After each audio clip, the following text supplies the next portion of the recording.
Will all Sergeant at Arms please start their recordings? PC recording has started. Call recording has started. Background has started. Thank you. Sergeant Hope, the floor is yours. Thank you. Good afternoon, and welcome to the Committee on Public Housing. At this time, will all panelists please turn on your videos? Thank you.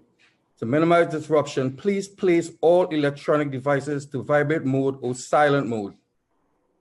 Thank you. If you wish to submit testimony, you may do so at testimony@council.nyc.gov. I repeat, testimony@council.nyc.gov. Chair, we are ready to begin. Thank you.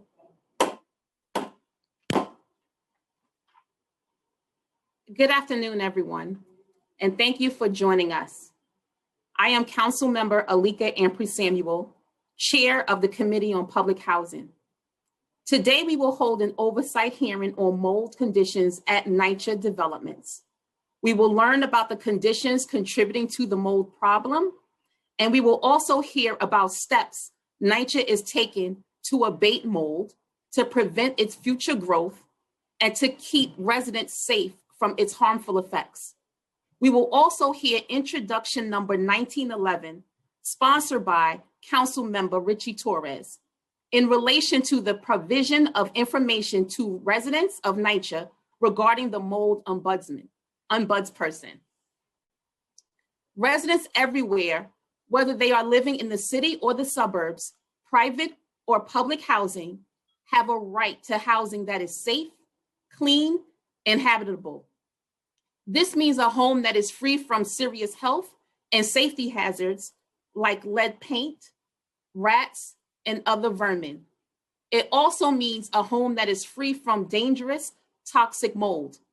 The presence of mold is not just a mild irritant. It can cause symptoms like cough, sore throat, or skin rash, but it can also cause or exacerbate more serious health issues. For example, mold can cause serious reactions in people with asthma or other respiratory illnesses, and can cause infections in people who are immunocompromised or have chronic lung diseases. For too many of the 400,000 New Yorkers who live in NYCHA developments, however, mold has long been a persistent problem. Many of these residents are children, and many suffer from health issues that can make mold so dangerous. The COVID-19 crisis has made matters worse. While most people have been forced to stay in their homes because of the pandemic, it is worse for those who have been forced to stay inside homes that are plagued with mold. This pandemic has hit everyone hard, but it has hit the most underserved in our communities the hardest. The mold issue at NYCHA has been such a problem that it's been the subject of numerous investigations and reports in the last several years. The issue got so bad in 2013, a class action lawsuit was filed against NYCHA. The lawsuit settled in 2014, imposing certain mold abatement requirements on the authority. But NYCHA repeatedly failed to comply with the terms of that settlement, forcing the court to amend them in 2015 and then again in 2018. The lawsuit alone wasn't enough. Mold also, one of the physical condition standards set forth in the 2019 HUD-NYCHA agreement. A year and a half later, NYCHA has already fallen behind on its mold abatement plan. We are here today to get answers, and we are here today because transparency seems to evade the New York City Housing Authority. Greg Smith published another article in the City Today entitled "The Perfect Storm," and what he details about the mold, coupled with poor ventilation, creates an environment that exacerbates respiratory illnesses, which can only be deadly by itself. When we add coronavirus to this equation, it becomes insurmountable. Right now, I would like to just share an excerpt, everyone. I would like to share an excerpt taken directly from NYCHA's website. NYCHA is committed to providing residents with the healthy and safe homes they deserve. To fulfill this commitment, NYCHA is taking proactive measures to meet the obligations of both the 2018 Revised Buyers Consent Decree and the 2019 HUD Agreement. And as part of this process, NYCHA has revised its standard procedure for addressing mold complaints and introduced Mold Busters, an innovative new program informed by industry standards to effectively and efficiently remediate mold. NYCHA began a citywide rollout of Mold Busters in January of 2019 and completed implementation on September 2nd of 2019. This excerpt reads as if there isn't any mold anywhere to be found in the 175,000 units that fall under the auspices of NYCHA. But we know that is far from the truth. There were units that had mold in 2018, had mold in 2019, and still have mold today on October 7th of 2020. Due to persistent leaks, mold has reappeared in at least 30% of the units they were remediated from 2016 to 2018. And additionally, COVID-19 has created even more limits to repairs and remediation.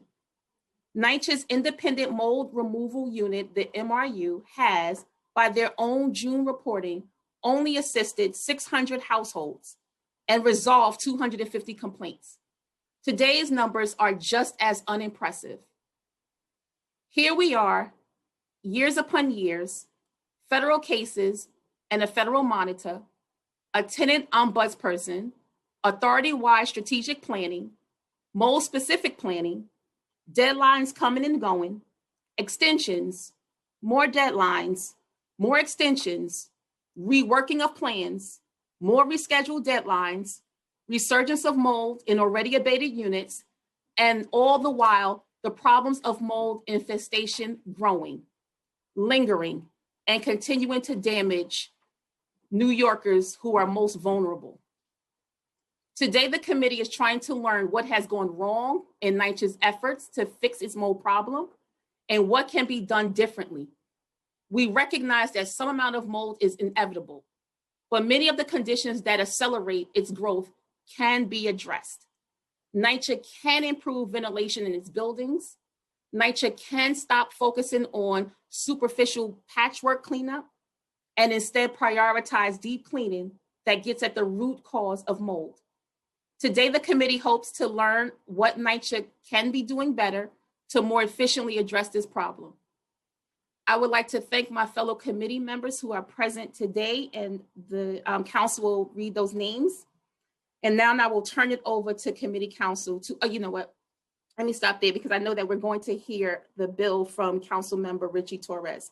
And so I would like to utilize this time to allow for Council Member Torres to speak on the bill before we hear testimony. And before you speak, Council Member, I just wanted to say to you, I thank you so much for your partnership and work with the Public Housing Committee. You did an amazing job as the former chair and an amazing job as the Oversight Committee chair. I'm not sure if we'll be able to have another committee meeting together, but I look forward to working with you as you champion the voices of the public housing community, not just in New York, but in the United States of America, as you move on to being a member of the United States House of Representatives. And so with that, Councilmember Torres.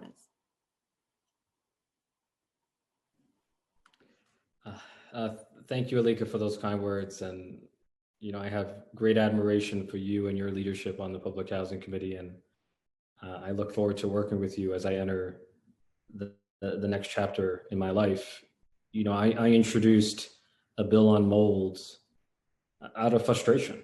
You know, I'm appalled by the failures of mold removal at the New York City Housing Authority. And thank God for leaders like you, Alika. Thank God for journalists like Greg Smith and organizations like Metro IAF. You know, nearly a decade ago, Metro IAF sued the New York City Housing Authority for failing to remove mold from public housing and violating the rights of public housing residents, particularly those with asthma, under the American Disabilities Act. And NYCHA settled that lawsuit in 2013.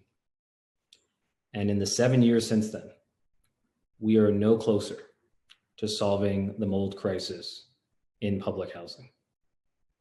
Metro IF has been agitating for the installation of roof vans since 2016, and we know from microecologies that the mold crisis, as much as 50% of the mold crisis in public housing, could be solved by simply replacing the roof vans.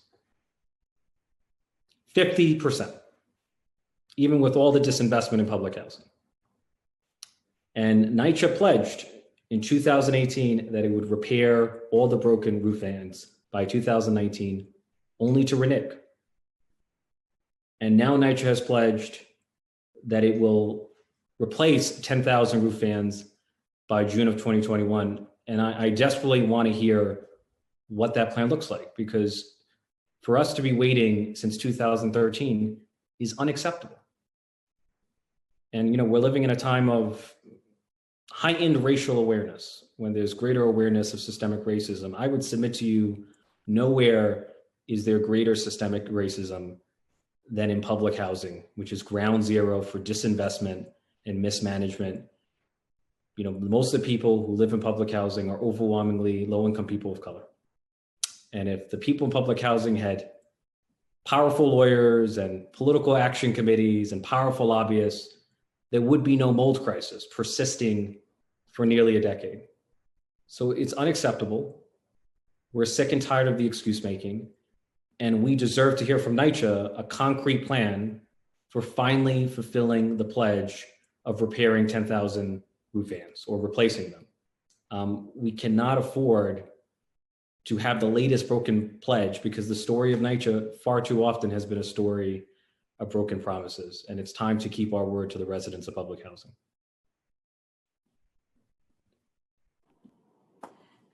Thank you so much, Councilmember Torres. You're absolutely right. We have also been joined, I have the list now, we have been joined by Councilmember Torres, Councilmember Menchaca, Councilmember Ayala, Councilmember Diaz, Councilmember Jonai, Councilmember Salamanca, and we've also been joined by our Majority Leader, Lori Cumbo.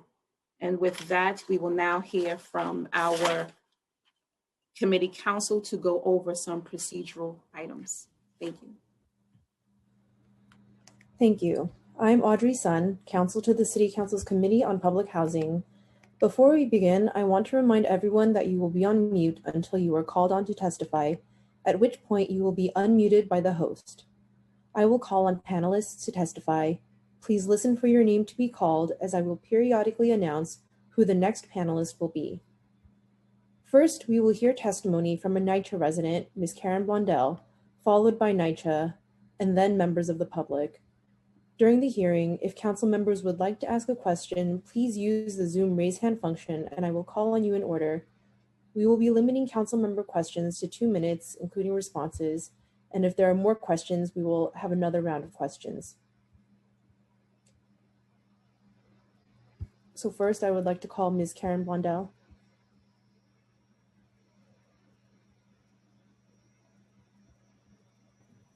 So good afternoon, everyone. My name is Karen Blondell. I'm an organizer at the Fifth Avenue Committee.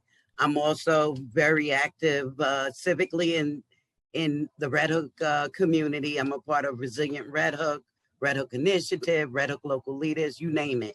But I also have background in engineering, and I did local law 11 inspections for NYCHA up until 2016 when I started organizing. And so I know exactly what the roofs look like. I've walked on them. There are no walkways on those roofs. And I literally did a presentation with Councilmember Torres about 2 weeks ago. And it was entitled, "We Need a Plumber." And we were talking about the ballasted roofs that have these stone shards. And every time someone walks on those roofs, whether it's a police officer, a tenant crossing the roof, or a construction worker, there is penetration that happens on that roof through the membrane. And so those roofs are a roofer's dream, because every time you get water penetration, you're going to need a roofer and another trades to come out and do work. But what happens is that, number one, we find as public housing residents that the management team, the supers don't often check on the roofs to make sure that the drains are cleared. So we have a lot of ponding on the roof, and once water starts ponding, it's going to find its any hole, any puncture, and it's going to start penetrating from the top down. So I live on the first floor. By the time water gets to me, I know we have a major problem because they had to go through 6 stories to get to me.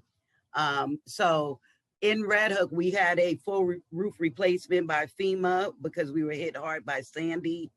But not often does New York City Housing Authority actually secure the money for the drain system at the same time as they secure the money for the roof.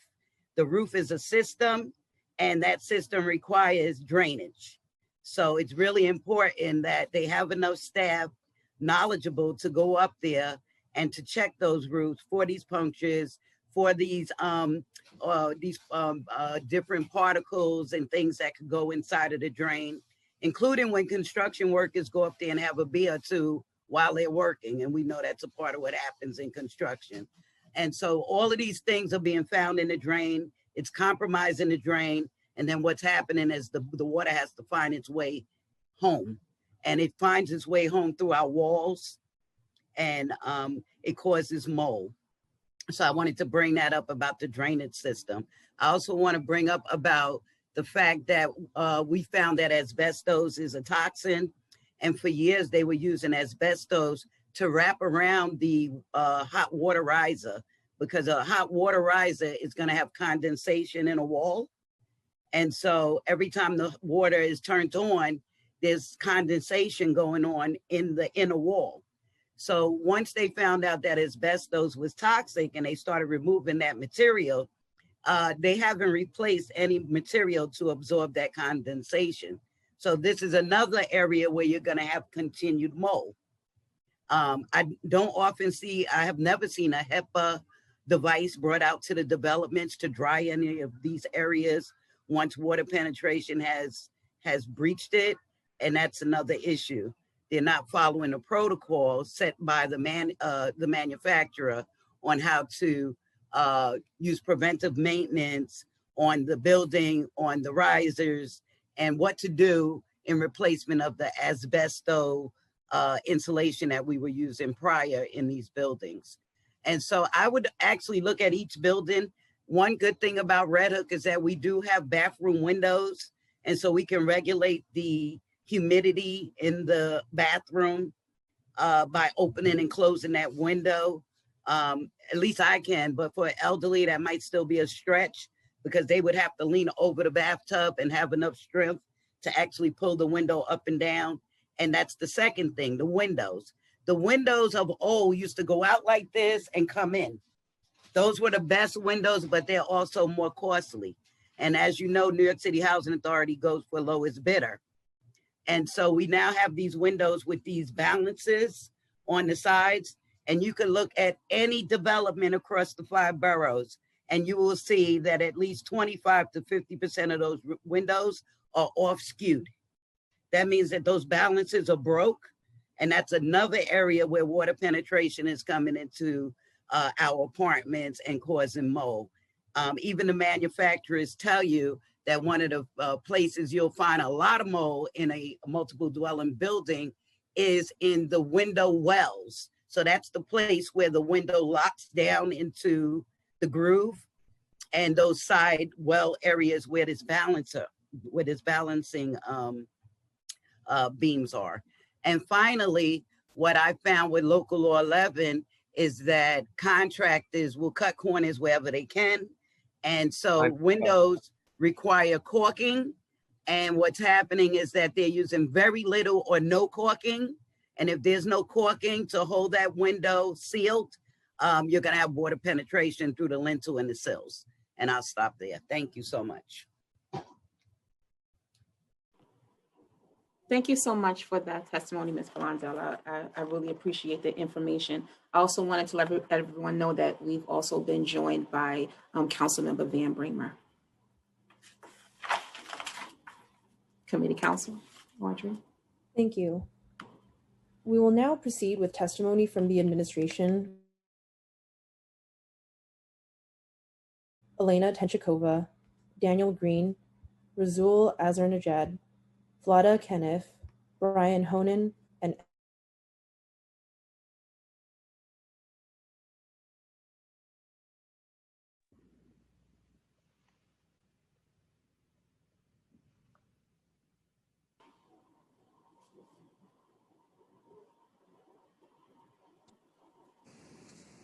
Is everyone still there? Okay. Yes, sir. Audrey son, I think you froze. Chair, just give us 1 second. Okay.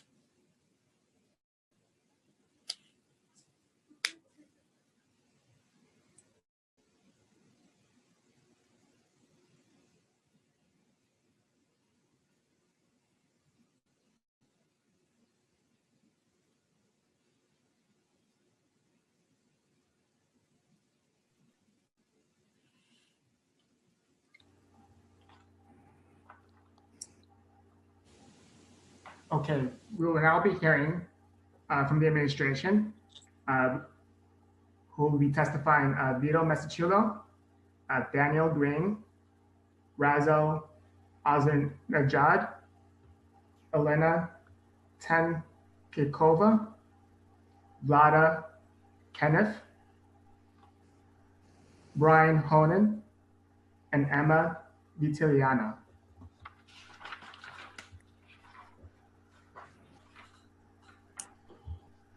Okay, can you hear me?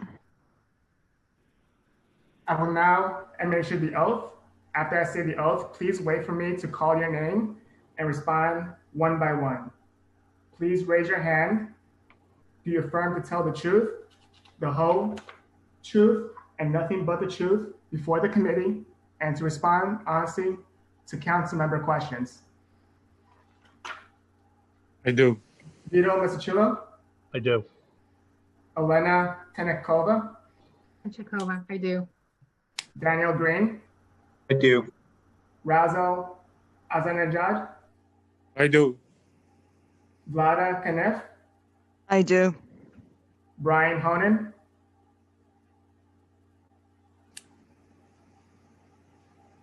and Emma Vitiliano.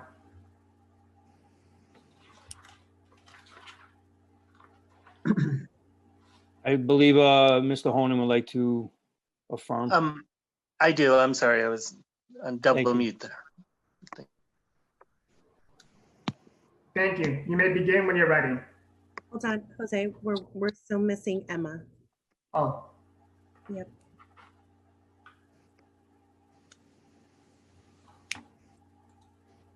Okay, would you like me to proceed?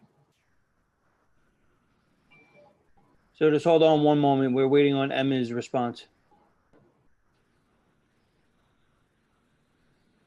So Emma is not going to be testifying or providing testimony. She's in a support role.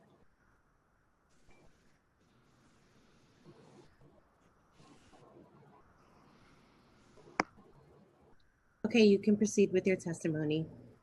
Thank you. Good afternoon. Chair Alika Ampry Samuel, members of the Committee on Public Housing, and other members of the City Council, NYCHA residents, and members of the public. Good afternoon. I am Vito Mestichulo, NYCHA's General Manager and Chief Operating Officer. I am pleased to be joined by Chief Compliance Officer Daniel Green, Vice President for Healthy Homes, Razul Azarnejad, Senior Director of Office of Mold Assessment and Remediation, Elena Tenchikova, and Vice President for Capital, Vlada Kenif. Thank you for this opportunity to discuss NYCHA's efforts to provide residents with the healthy and safe homes that they deserve. Under the leadership of Chair Russ, and our Blueprint for Change vision. In collaboration with our partners, such as the Federal Monitor, we are transforming this agency so we can be a better landlord for our residents and improve their quality of life. Combating mold is a key focus of this work, and we are eager to share with you the progress that we have made, as well as our plans for continued improvement. Although mold has been a persistent challenge at the authority for many years, we have made its prevention and remediation a top priority. In light of the pandemic, we increased our focus on mold remediation, and we understand the importance of these efforts. Before I describe our work in this area, I'd like to give you some context on why mold is so challenging and how we got to where we are today. The majority of NYCHA's buildings are more than a half century old. Many of them have not received the needed major capital improvements vital to their infrastructure. Mold is a symptom of our ailing buildings, a consequence of severe lack of funding to properly maintain and repair an aging infrastructure, replace leaking roofs, windows pointing, crumbling pipes, and old ventilation systems, and our ability to maintain sufficient staffing levels to keep up with the mold that result from these conditions. Mold is a challenge for any building owner, especially those operating large multifamily buildings. Mold is everywhere. Its spores are present in the air, both indoors and outdoors. Many building materials provide a favorable environment for it to grow, making its occurrence very common. So this is something that many landlords contend with and is not unique to NYCHA. At NYCHA, the issue is twofold. We lack the funding to make all of the capital repairs that are needed. Due to decades of federal government underfunding, our buildings are now confronting over a $40 billion need in capital expenditures.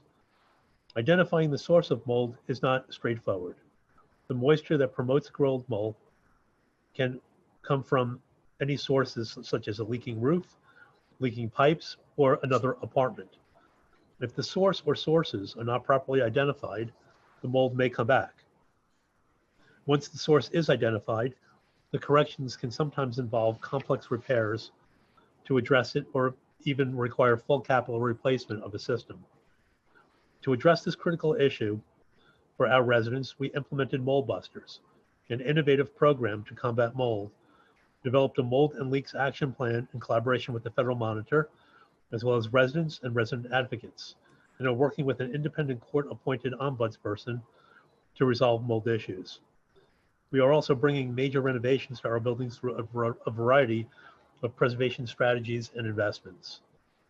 In 2016, NYCHA began working with a court-appointed special master, a certified industrial hygienist, and building systems experts to improve and update our mold inspection and remediation process.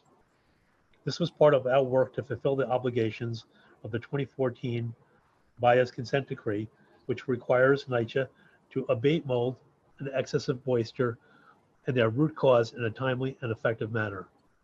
Under the guidance of the Special Master, we launched the Mold Busters pilot program at 38 developments in 2017. In 2018, we established NYCHA's first ever Office of Mold Assessment and Remediation. In accordance with the revised Bias Consent Decree, we began rolling out Mold Busters to all of our developments in January of 2019, a process we completed in September of that year. An independent ombudsperson and ombudsperson call center were also put in place as part of the revised Bias Consent Decree to address residents' complaints about leaks, mold, and excessive moisture repair orders. The ombudsperson and OCC work with NYCHA to prioritize mold reports and to expedite their remediation. Mold Busters is the foundation for our progress in this area. Developed in consultation with industry experts, it's an aggressive program that enables our staff to more successfully identify the source of mold and remediate it. Its 5 key components, which are focused on finding and correcting the source of mold, mark a significant evolution in our approach. New tools. Our staff use high-tech tools that provide them with information to determine the source of the excessive moisture that is causing the mold. This includes moisture meters, specifically designed to differentiate between condensation moisture and moisture within the walls from a leak or from water infiltration. Other tools are anemometers, which measure ventilation, hygrometers, which measure relative humidity, and borescopes, which provide a less invasive view into a wall. Finding the right source or sources of the excessive moisture is the first step to correcting underlying conditions causing mold. New materials. We are using a mold inhibiting paint after remediating some of our toughest mold cases where we are concerned about mold recurrence. New strategies. All of this vital information is being recorded in a new inspection format designed with a mold expert and enhanced by our IT staff. This new format is on staff's handhelds, and it guides them through recording the information and then choosing the next steps and remediation methods, all with system-guided checks along the way. In the end, this produces a documented project plan with information that can be passed along to each craft involved in completing the work. New training. Our staff received new enhanced mold assessment and remediation training through 8 hours of classroom training and hands-on field training at each development. In addition to training the superintendents and assistant superintendents, we included skilled trades representatives so they can learn the new remediation methods alongside the staff that will be directing them. Accountability. The new protocol requires photos taken of the area involved from the first work order to the last, at each step in the new craft involved. Providing a documented remediation plan. Additionally, after all work is completed, the superintendent or assistant superintendent is then required to complete a follow-up inspection, certifying the work was done and documenting that also with a photo.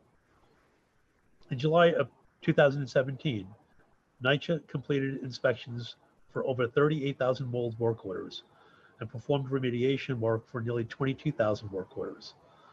As mentioned earlier, we established NYCHA's Office of Mold Assessment and Remediation, or OMAR, in 2018, whose staff are dedicated to addressing mold. Since then, NYCHA has invested $15 million in that program and will be investing an additional $20 million over the next 5 years. OMAR is also investing $50 million in federal capital funding for ventilation work. In 2019, in partnership with training experts, we trained almost 2,900 staff who perform or supervise mold remediation work. We have also trained over 550 staff in nearly 1,400 field training sessions. Our training program, unfortunately, was put on hold in March due to the pandemic, but has since restarted in accordance with COVID-19 safety protocols. OMAR is organized into the following units. The Mold Response Unit, which is composed of project managers and resident communication associates focused on customer service. They work with the Independent Ombudsperson call center to resolve mold and leaks that have not been addressed by the NYCHA staff who initially respond. The resident communication associates interact with both residents and development staff to ensure inspections are scheduled and to expedite the completion of work orders. Residents seem to be pleased with this improved communication and dedication to customer service. Contract administration, which works to improve building ventilation by spearheading the ventilation initiative, where engineering and contractor services are used to assess and modernize the ventilation systems. It also oversees contracts to remediate the most critical mold and leak cases. Analytics and process change, which works with independent data analysts to analyze mold data and determine how we can further refine the Mold Busters process. This team improved data reporting and transparency through a metrics dashboard accessible to all staff and is currently developing a new standard procedure for addressing leaks. OMAR already revised NYCHA's standard procedure on addressing mold complaints, and OMAR is leading the efforts outlined in our Mold and Leaks Action Plan, which was developed as part of the 2019 HUD agreement and approved by the Federal Monitor in March of this year. The Mold and Leaks Action Plan outlines strategies for preparing and providing remediation plans for residents within 5 days, eliminating the backlog of long-term work orders, remediating mold and its underlying root cause within 7 days for repairs that can be performed by a maintenance worker or caretaker, or within 15 days for repairs that must be performed by skilled trades.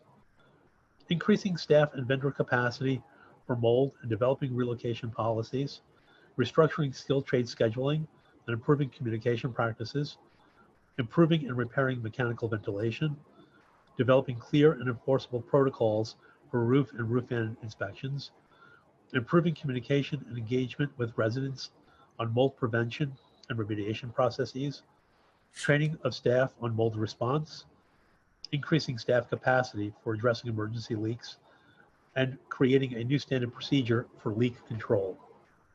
To improve how we address mold at the authority, we have been collaborating with partners such as the mold remediation specialists at Microecologies Incorporated, the Bias Independent Data Analyst, STOUT, the Ombudsperson Call Center, and the court-appointed ombudsperson, Mr. Cesar De Castro, as well as the Federal Monitor. These relationships are proving to be successful.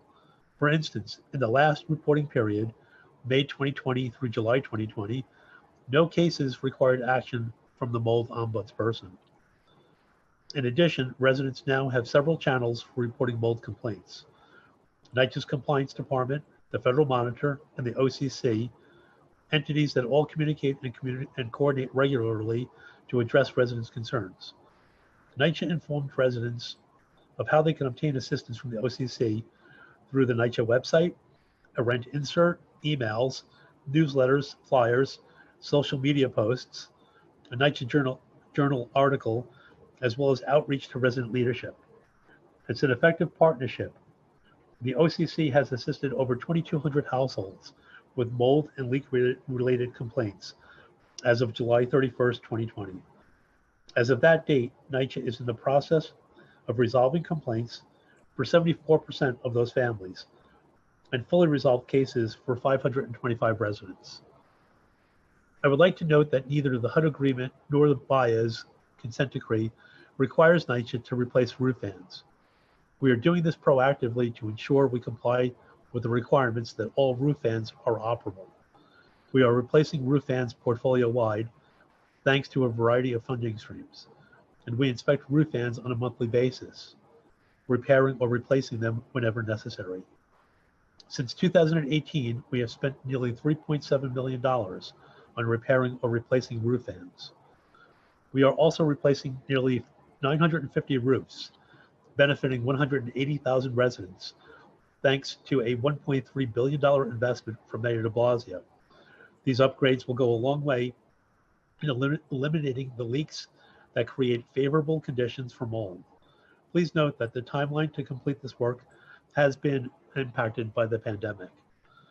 The connection between aging infrastructure in dire need of repair and mold growth and recurrence cannot be emphasized enough.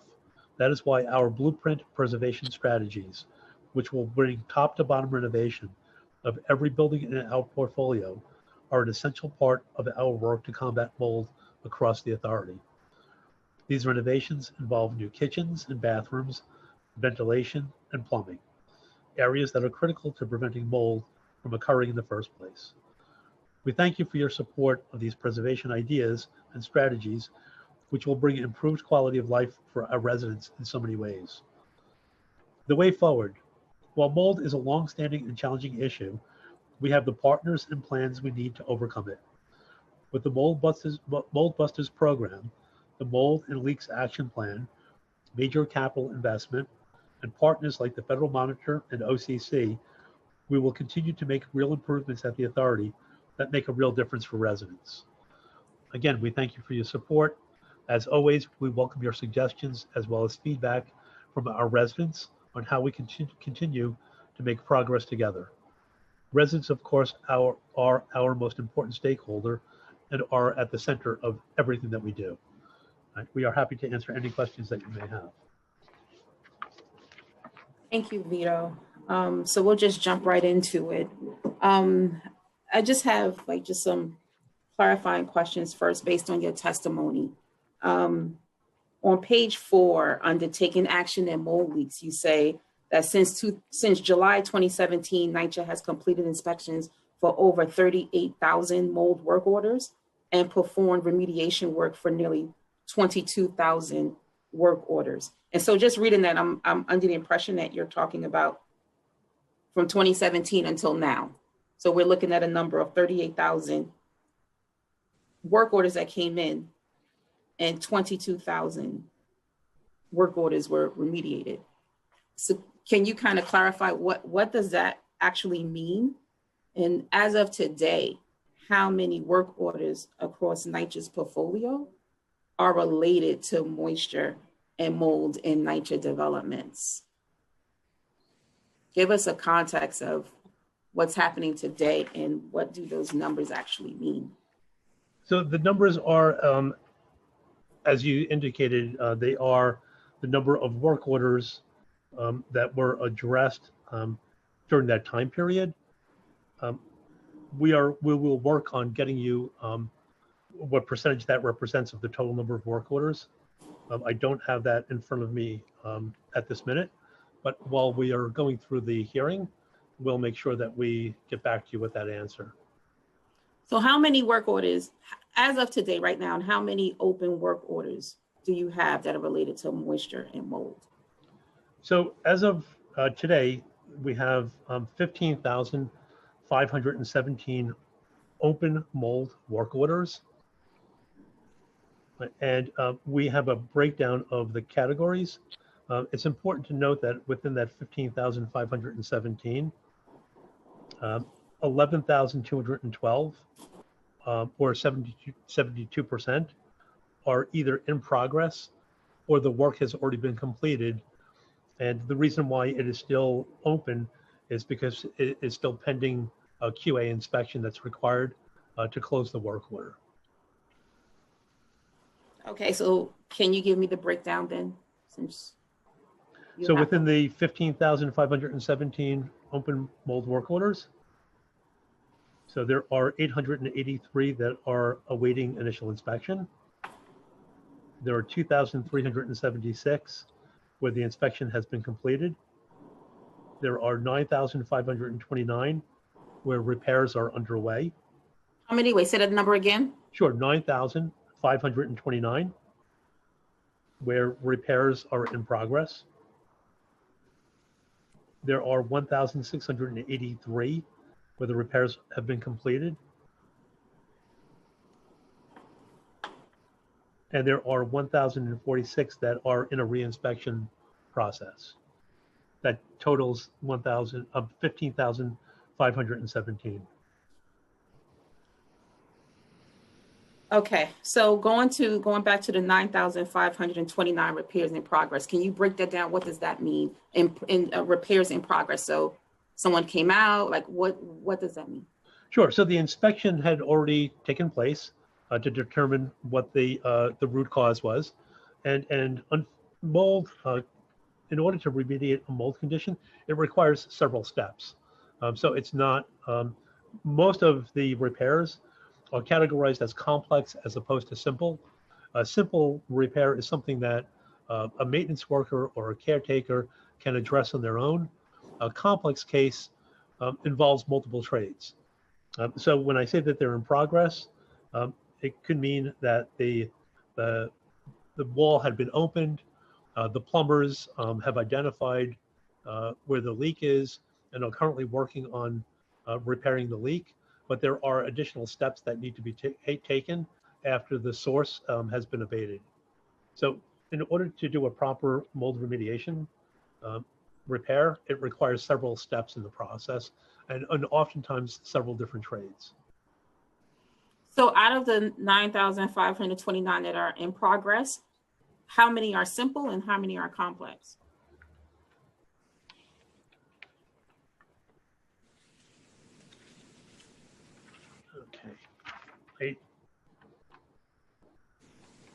Okay, I don't have the breakdown within that category. What I do have is for year-to-date 2020, of the mold work orders that have been created. So there were 20,842 work orders created. Now, some of those are still in the inspection process. Okay, wait, hold on. Sure, Ken. You're giving me a different set of numbers now. Right, I don't have the breakdown between complex and simple for the 9,529. Okay, But I want to put your question into context. okay. Right. So again, if you look at the total year-to-date numbers, within the 20,842 total work orders created, right, we have, and there are still that some that are in progress, but there were 13,350 that were considered to be complex repairs, compared to 502, which were considered to be simple repairs. So I just want to, we can certainly get you the breakdown within the open work orders. Again, Okay, wanted to so let put me, your question into- so out Yeah, of the sure. year to date, the 13,350 that were complex, it's safe to say that out of this 9,522 repairs in progress, some of those are complex.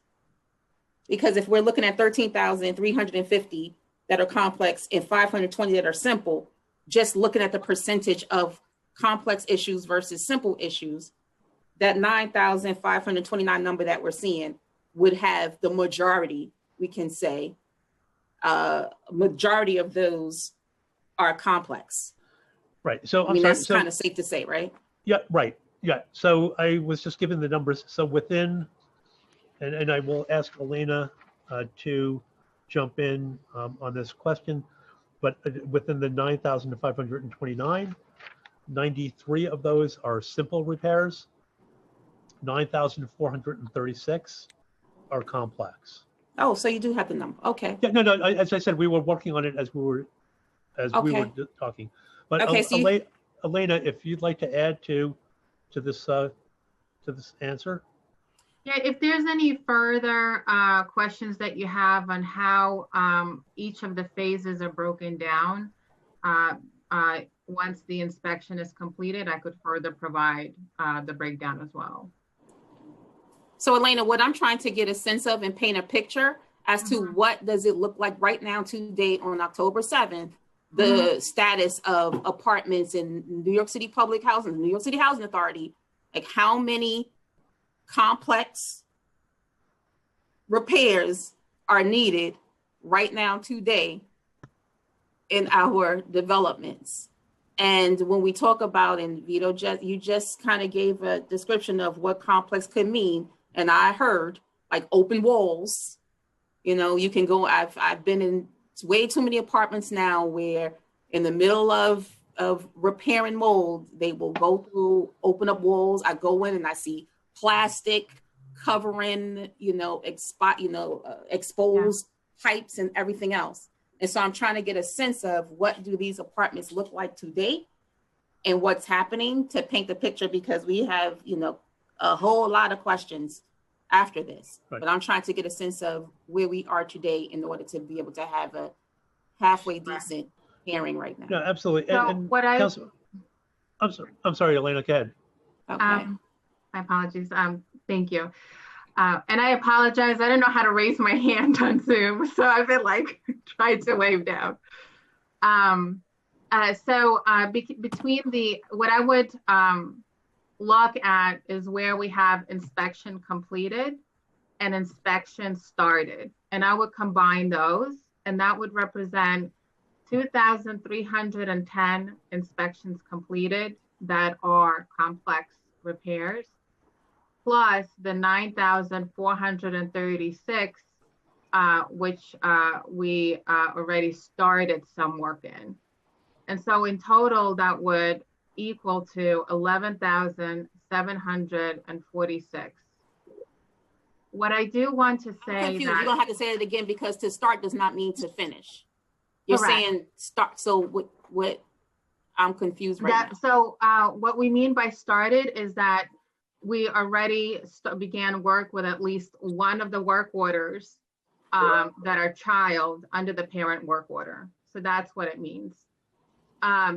When we look at, I think that the context that I want to bring into all of this is we've under COVID circumstances, under the emergency protocols, we still continued to make sure to prioritize mold and mold remediation. The only thing that we suspended as part of that was the paint work orders or the paint work that at this point. So I'm going to throw another different set of number. This combines both open and closed work orders, but I'll give you context of, between the mold parent and the child that are open, how many of those remain open because of painting. And I think that that's going to be an important piece to bring context in relationship to where we started work and where we still have outstanding gaps. And this is out of the 15,517 number? Right. So if we looked at as October 1st, 2020, there were 16,033 children work orders for mold that were outside of the guidance. Right. So we, as you know, we work very closely with dependent data analysts, and we build dashboards and modules in order to track our progress. And one of the things that we build a dashboard is what's in the within the guidance and what is outside. Again, the only thing that's really outside of the guidance is the paint. And when we look of those 16,033 children work orders that are outside of the guidance, 15,011 of them are for paint. So that's the relationship that I want to kind of really, piece together, that a lot of our work that is outside of the guidance. I'm not a mathematician. I'm just kind of confused by the numbers again, because I asked if this was, when I asked a question about how many work orders do you have right now, the number was 15,517. And so now you're giving me a universe of some 16,300. It's kind of, I'm trying to. And Councilmember, we can certainly make this we can provide you with more detailed numbers in response to your questions. The 15,517 that I referenced represent open mold work orders as of today. Right. But the one point I do want to raise, and I think, thank you for bringing this to everyone's attention. But a vast majority of the cases that we're seeing are complex cases. Right? And I think it speaks volumes to what we have been saying now for at least the 3 years that I have been here, and the year or so that the new chair, Greg Russ, has been here. We need capital investment. Right? And if you look at the capital needs just for plumbing systems replacement work in our portfolio, outside of the developments that are being identified for PACT or RAD, we're talking about $9.5 billion that we need, right? And so these complex cases honestly fall into that category. That's what we need the $9.5 billion for. No, I get that, Vito, but before we start talking about, like, we all know you need money, right? We know that, we understand that. I'm just trying to get a sense of, when you get the money, do you know what you're going to do with it? Do you have an accurate accounting of what's happening in each apartment? That's what we're trying to figure, that I'm trying to just get an understanding of what is going on in each apartment right now in the middle of a pandemic, where we see that this pandemic has a direct impact on the respiratory system. And so we're trying to figure out, we already know there's already been an issue. And so now, where someone lives can 100% kill them. So we're trying to get a sense of what is going on. So I understand there's a need for billions of dollars. I'm trying to figure out what the heck is going on with the 15,517 work orders that are open now, with a majority of them being complex issues. That's what I'm trying to figure out. It shouldn't be that complicated. So again, Councilmember, we can give you a further breakdown of where those 9,529 are in progress. But these do require a significant amount of work to correct the condition. So oftentimes It's not just identifying one source or just correcting just replacing a small section of pipe. Oftentimes it requires time and energy to find the source, or in some cases, multiple sources. The one thing I will say about what this program has been doing, which I think we need to recognize, is in years past, before we had this program in place, I would argue that most of the repairs that were related to mold were almost all categorized as simple repairs, which is why we saw in the past a higher recurrence rate than we're seeing today. So we're addressing the underlying root cause of the moisture in a way that we have not done before. Right? And there's obviously more work that we need to do, but it's important to note that within these open mold work orders, a vast majority of those fall into that category. It requires much more significant repair work to address the underlying condition. Mm-hmm. I was just trying to figure out, what does that mean?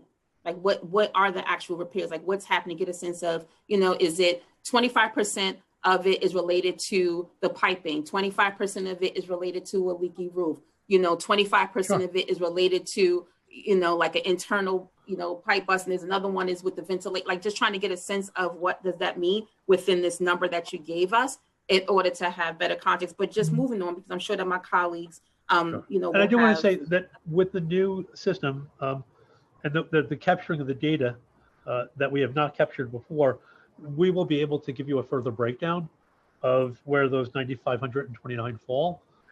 And we can provide more information about the types of repairs that are necessary to complete the remediation. Okay, there's a lot of, folks that want to have to ask questions. We've also been joined by Councilmember Gibson and Councilmember Traeger. How many of these service requests that we see now are more than 100 days old? Can you give me a sense of what's the oldest, in addition to that, but what's the oldest work order?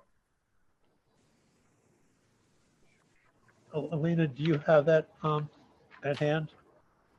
I have how many we have that are over 100 days old. There are currently 7,296 mold work orders that are over 100 days old.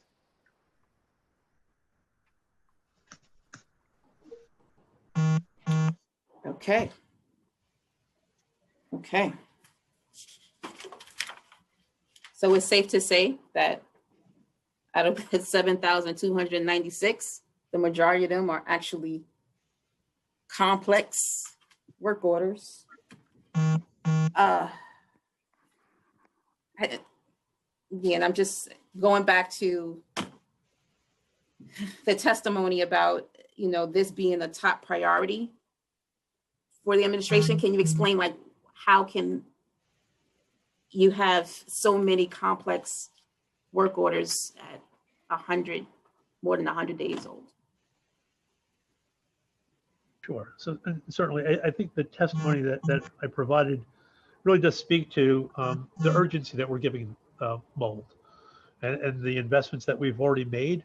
But again, it requires a significant amount of more investment.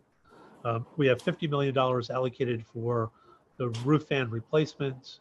We just recently moved an additional $4 million into existing contracts. We're going to increase that to $7 million to address outstanding mold work orders for this calendar year, for the remaining of this calendar year. We are investing significant amounts of money, but again, I will go back to these complex repairs. It requires capital investment. And honestly, that's really the So what do you have now? What do you have now?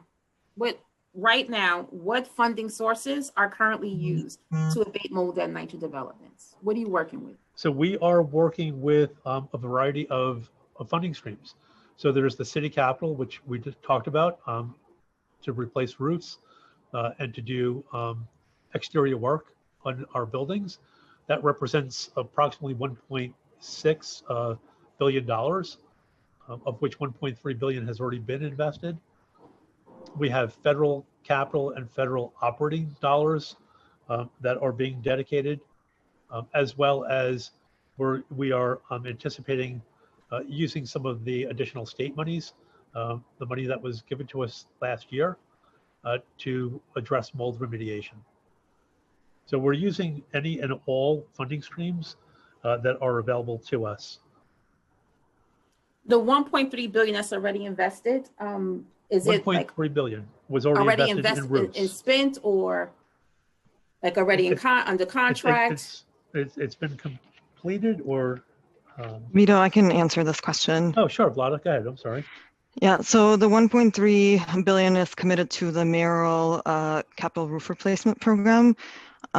We just to kind of step back and acknowledge that originally it was a 13 tranche program that the capital team has consolidated to 8 tranches.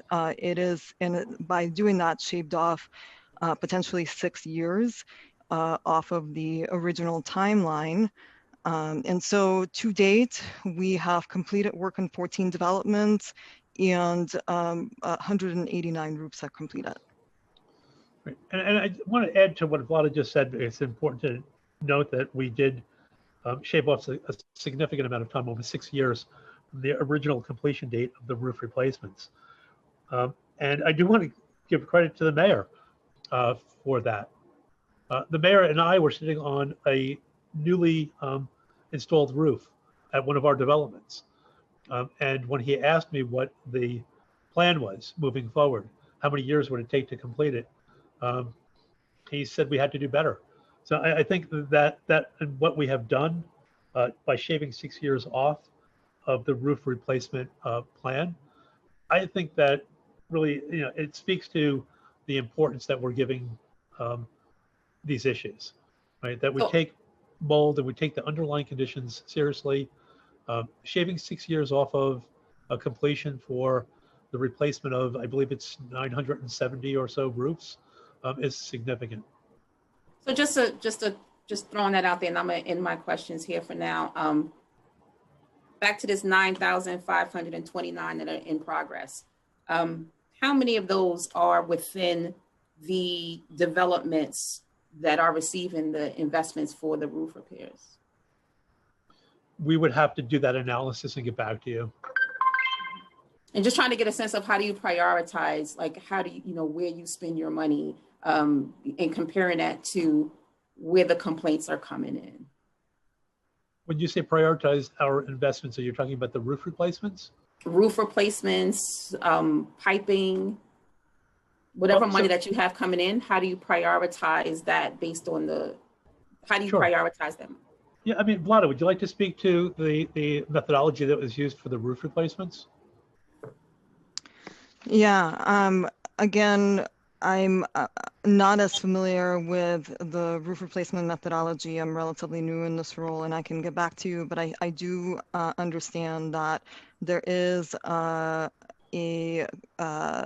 negotiations around the city agreement funds where we are talking to the monitor that is more comprehensive, that would include plumbing and mold related repairs. And that methodology includes looking at mold complaints, looking at the number of units where the mold complaints are the highest, and prioritizing those developments. Right. Now for roofs also, we've looked at the age of the roofs. We've looked at their physical conditions, not dissimilar from what we do with our capital investments when we look at heating plants. We look at the age of the heating plant. We look at its history, repair history. With respect to the roof fan replacements, for the phases that we've begun, phase 1 represents developments with the largest number of roof fans within a development, but we also overlaid additional data, resident information for those developments. So we're addressing developments with a higher percentage of seniors in the first phase. So we look at data not just specific to the buildings, but also to the occupants as well. Okay, Audrey, I have other questions, but I will hold off to allow my colleagues to ask questions right now. Great, thank you. And also as a reminder to the members of the administration, could you please remain unmuted for the duration of the question period? It'll just help the time run a little more smoothly and efficiently. Thank you. So I will now call on council members to ask questions in the order that they've used the Zoom raise hand function. Council members, please keep your questions to 2 minutes, including responses. And if there's a second round of questions, we'll go around again in turn. Sergeant at Arms will keep a timer and let you know when your time is up. So first we'll begin with Councilmember Torres, followed by Councilmember Menchaca.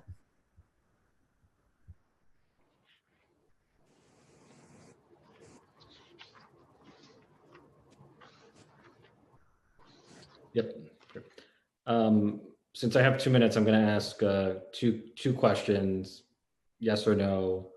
So NYCHA has promised to replace 10,000 roof fans by June of 2021. NYCHA so far has only replaced 3.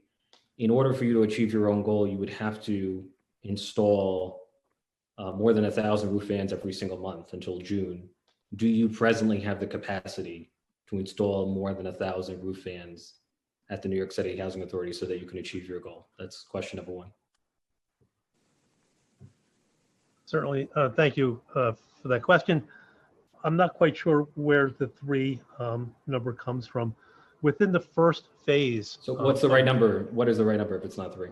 Sure. So within the first phase, that where we committed to installing 1,669, which is a number, as we discussed, sort of that we will revisit as we roll out the installation of the roof fans. That's a number that the chair and I are still holding to as of today. And as we begin the installations. I'm sorry, is 10,000 by May accurate? Of June 2020 accurate? It's approximately 10,000 by June. So do you have the capacity to install more than 1,000 as of today, yes or no? It's a simple. Do we have it as of today? Yes. As of today, we have more than 1,000 a month so that you could achieve that goal. We are working towards that goal. Do you presently have the capacity to do it? We believe we do. To install more than 1,000 a month? We believe that we do. Okay.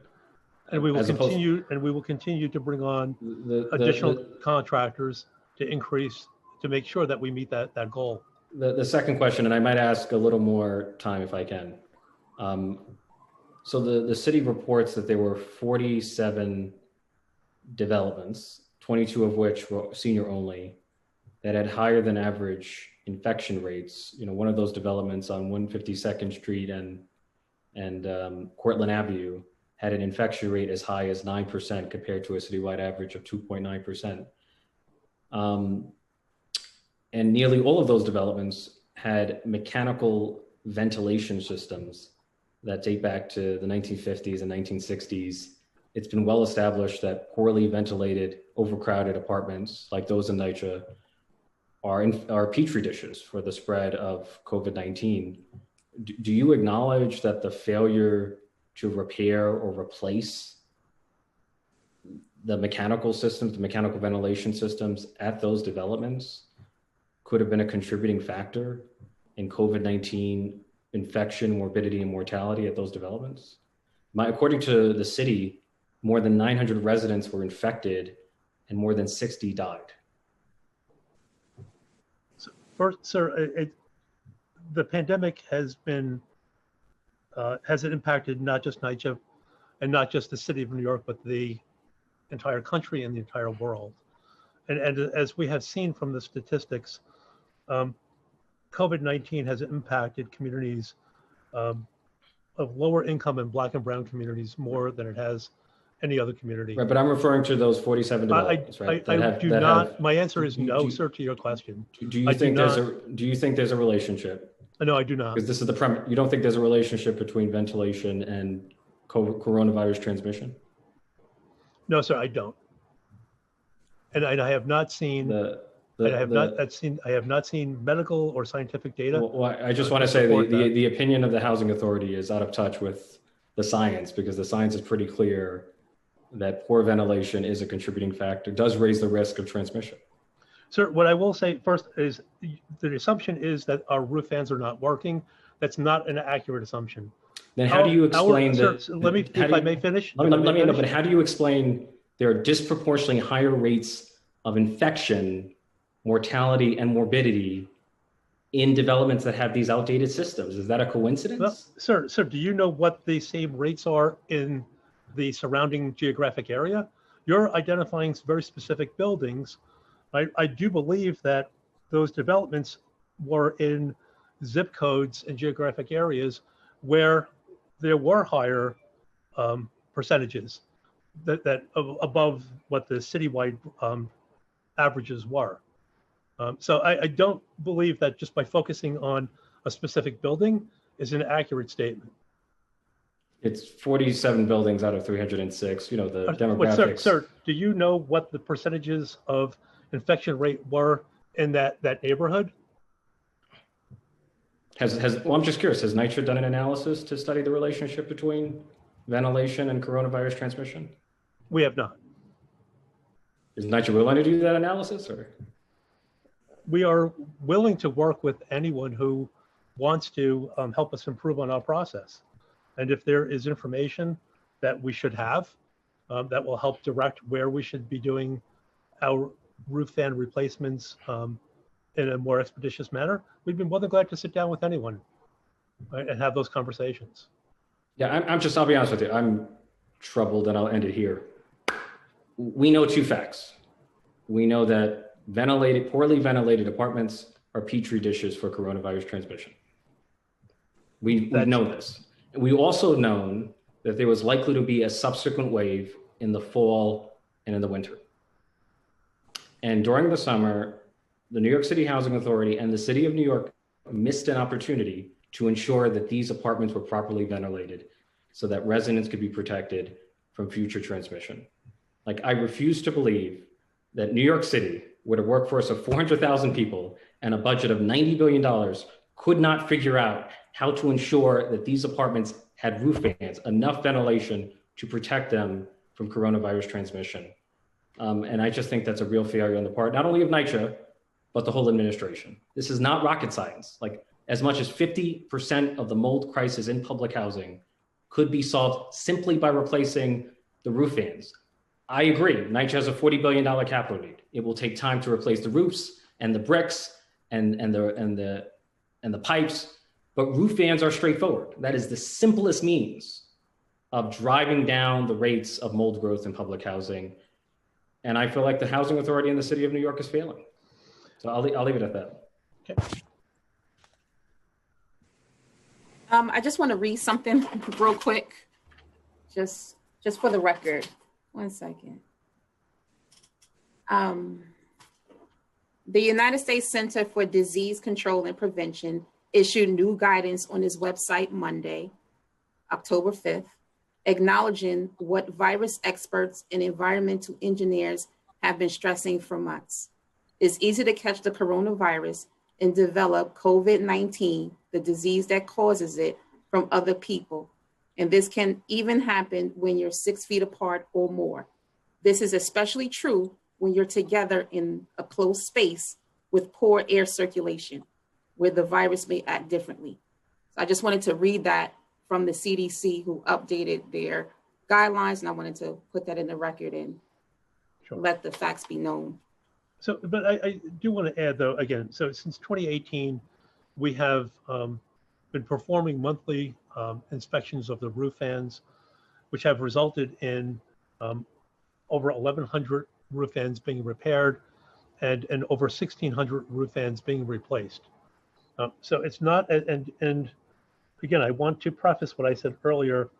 Our roof fans are working, right? The replacement of the roof fans is to upgrade them with a roof fan that has a larger capacity that goes beyond what our current roof fans can do now. Right? We're not replacing in kind. Right? Certainly, we will continue to work with the health experts as we have throughout the entire pandemic. We will reach out to the City Department of Health. We've been in contact with the State Department of Health. We've been following CDC guidance. You're talking about our roof fans provide for exhaust, but they don't introduce new air.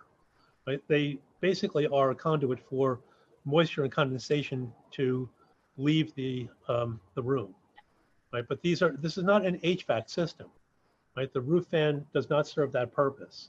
And I believe that what you're citing from the CDC report, and we will do some additional research, is for a system that provides for recirculation of air. Right? And these roof fans do not provide that.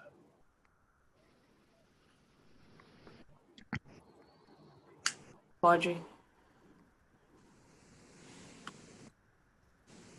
Thank you. We will continue with council member questions, but we will ask the Sergeant at Arms to increase the timer for council members to 5 minutes to give them adequate time to present their questions to the administration. We will now take questions from council member Menchaca, followed by council member Jonai. Time starts now. Thank you. Thank you, Chair and members of the committee. I want to start by bringing us into Red Hook. And the first voice that we heard from the community was from Karen Blondell, who has been an incredible activist on the ground, technician, and just all around incredible voice for the work that's happening at Red Hook, including what RHI is doing. And so I'm going to bring two questions that I think are going to be potentially informative around strategy that's coming from the ground. And one of them is, and Vito, if you can answer these questions, can the health and hospitals and other healthcare institutions that are currently in response to COVID, and I'm thinking about the telemedicine and the COVID testing, rapid response, all that work, can they expand in their scope to include the respiratory health screenings and the medical support in response to the tenants who live in mold identified apartments? Is that something that we can do? I think it's certainly it's something that we would like to have further conversation with you about. It does sound like it would be a good place for us to start. So if you would like to work with us on that, we would be more than glad to. Great. And there are a lot of folks on the ground that are thinking about this. I will say this, that in Red Hook, we took a lot of the old infrastructure that we built after Sandy and restructured it for COVID times. We built with RHI and some other partners, we built out a phone tree very quickly. As the mutual aid work was happening, we were able to kind of get into people's homes and we were identifying issues. RHI is the kind of core component of that, but we think that there's a really great link between what's happening right now in COVID and the respiratory issues that this committee is really highlighting. The next question really is about— And Councilmember, I would say that in addition to what you mentioned, obviously we would want to bring in the City Department of Health as well as the New York City Health and Hospitals Corporation. Yes. We need to have those experts with us as well. Absolutely. Let's bring all of them in and figure this out, because we're in neighborhoods right now. We can just add a scope that will allow for us to understand and bring data to this question and this real massive public health crisis. What prevents the City of New York from establishing an interagency and multi-sector mold response and removal team? This would lessen the dependency on NYCHA to be the full response agency. Is that possible? So that it becomes an interagency across all the mold issues rather than just NYCHA. I would like for us to have further conversation about that and understand more clearly what you would envision. I mean, certainly, really just like rounding out the troops, bringing more resources. We understand that there's a money issue. And you mentioned a $9 billion number before, and I couldn't catch what that was exactly connected to. Was that just the roofs? No, actually the $9.5 billion is what we have estimated that we need to do plumbing systems replacement work So that's what we need to replace our domestic water supplies, our waste lines, where we are seeing, especially in the complex cases, that is the root cause. For the entire portfolio of NYCHA. With the exception of the developments that are being identified for PACT or RAD. So it's for 110,000 units. The $9.5 billion is the need to replace the plumbing systems in 110,000 units. I think that's the number. It's close to the number that we just put into the budget for the 4 jails. I just want to remind everybody about that. But can you just go back a little bit and talk a little bit about this interagency piece and really expanding the ability for a multi-sector approach to solving mold, both as a response and to remove it? What issues come up for you right now? And I'll follow up with you after my time is up. But these are things that our local community members are asking, just to bring in more resources to address mold across the entire city, in and out of NYCHA. Sure. So, I mean, obviously, look, we Time's expired. Sorry, Elena, would you like to answer the council member's last question? I think, again, Councilmember, we have embraced every opportunity to work with outside partners, and certainly by expanding that, I would love that opportunity to hear again in more detail what some of the thoughts are and as to how we can expand that, and to have a working group. Right. Okay, so great. On both of these questions, I will follow up with you, and Red Hook will be at the table. Thank you so much. All right, excellent. Thank you. Thank you. Thank you, Chair. We will now take questions from Councilmember Jonai. Time starts now. I want to thank the chair, and I want to thank Councilmember Richie Torres and Councilmember Menchaca for the out-of-the-box thinking. If I just may answer Councilmember Menchaca, until we get real leadership in this administration, don't expect much of anything. I say that wholeheartedly and sadly, with a heavy heart that I say that. The work that Richie's been doing when it comes to the issues that have been plaguing NYCHA families for decades, no one can understate your valuable work and share what you're doing. Vito, personally, I think I enjoy you. We have so many conversations. You've been a problem solver for many of the issues that impact my 2 NYCHA facilities, which is Throgsneck and Pelham Parkway housing. But the definition of insanity is doing the same thing over and over again, expecting a different result. The default answer consistently has been underfunding by the federal government. In 2012, when this mayor ran for office and promised to solve the NYCHA problems, he did so, knowing what he was walking into with years of experience as a council member and as a public advocate. 7 years later, we find ourselves in the same position, worse than when he first took office. I'm going to follow up on Councilmember Torres' question. How many roof fans are currently not working throughout the NYCHA complexes? So, sir, we again have since 2018 have been inspecting roof fans on a monthly basis. The August report, I believe, indicated that we had found 98% of them operational. I would like someone just to please correct my number, but I believe as of August, during the inspection process, 98% were operating. While they're looking that up, Vito, of the 9,000 current work orders that are in place, I didn't hear an answer as to how many of them are complicated. And by complicated, by the way, we mean roof, water leaks, brick and mortar, pointing work that's needed, and plumbing, which is not very complicated because this is ordinary maintenance of apartment buildings. What is the number? Yeah. Of the 9,500 open mold work orders, we did provide a breakdown 9,436 of those were considered complex, 93 simple repairs. So of the 93 simple repairs, how long have those work orders been open? We'd have to get back to you on how long those specific work orders have been opened. So in a simple repair, it means basically, plaster, paint, cleanup, right? I would imagine. Is that a simple repair?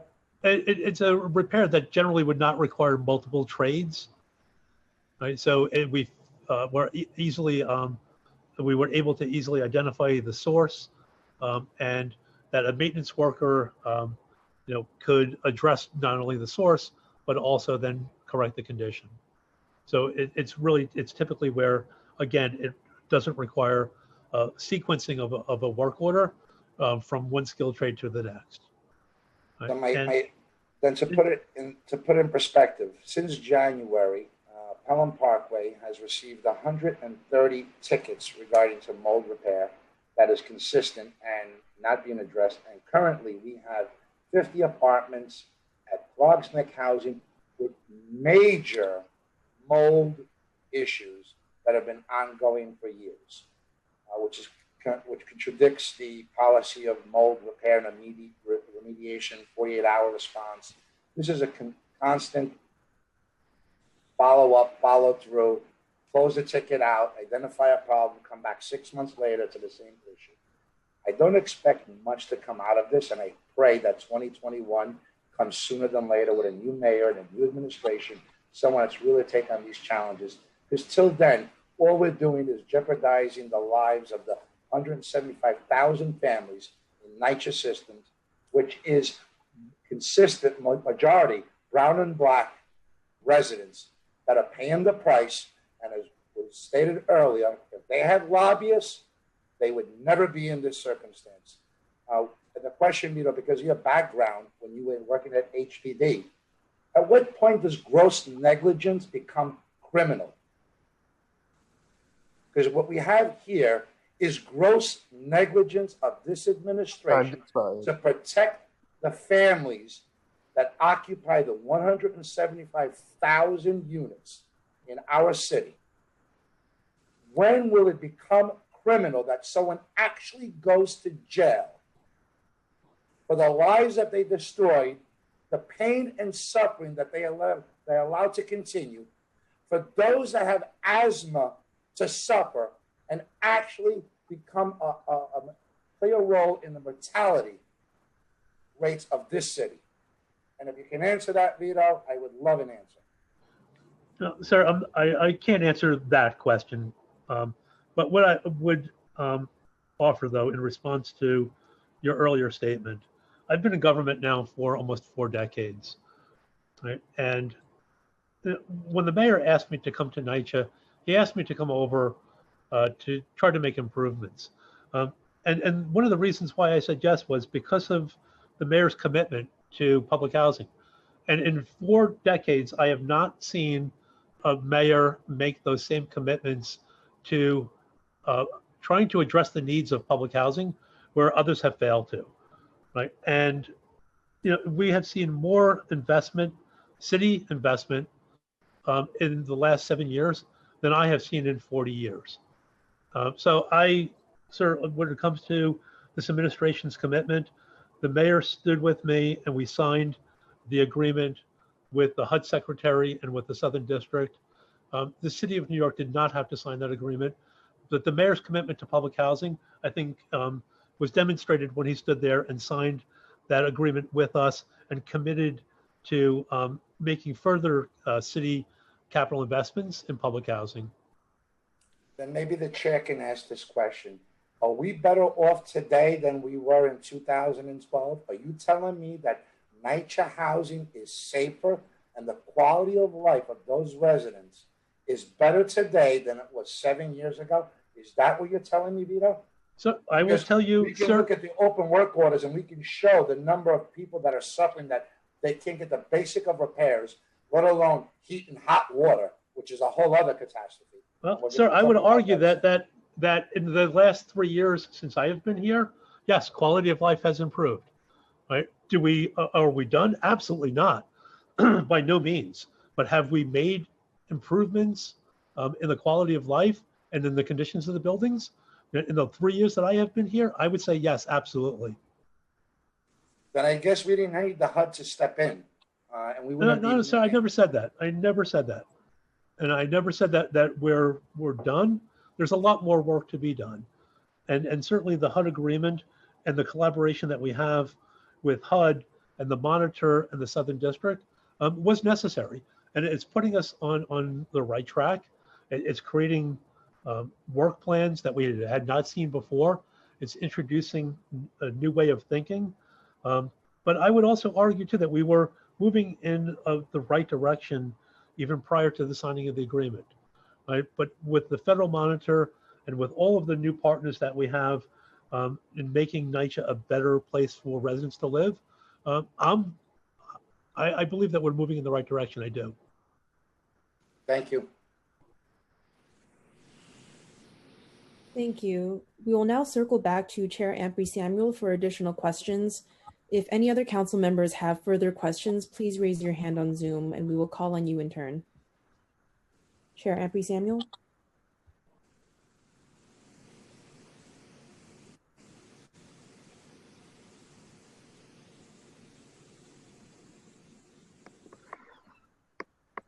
How do you, can you just talk about your communication plan to residents?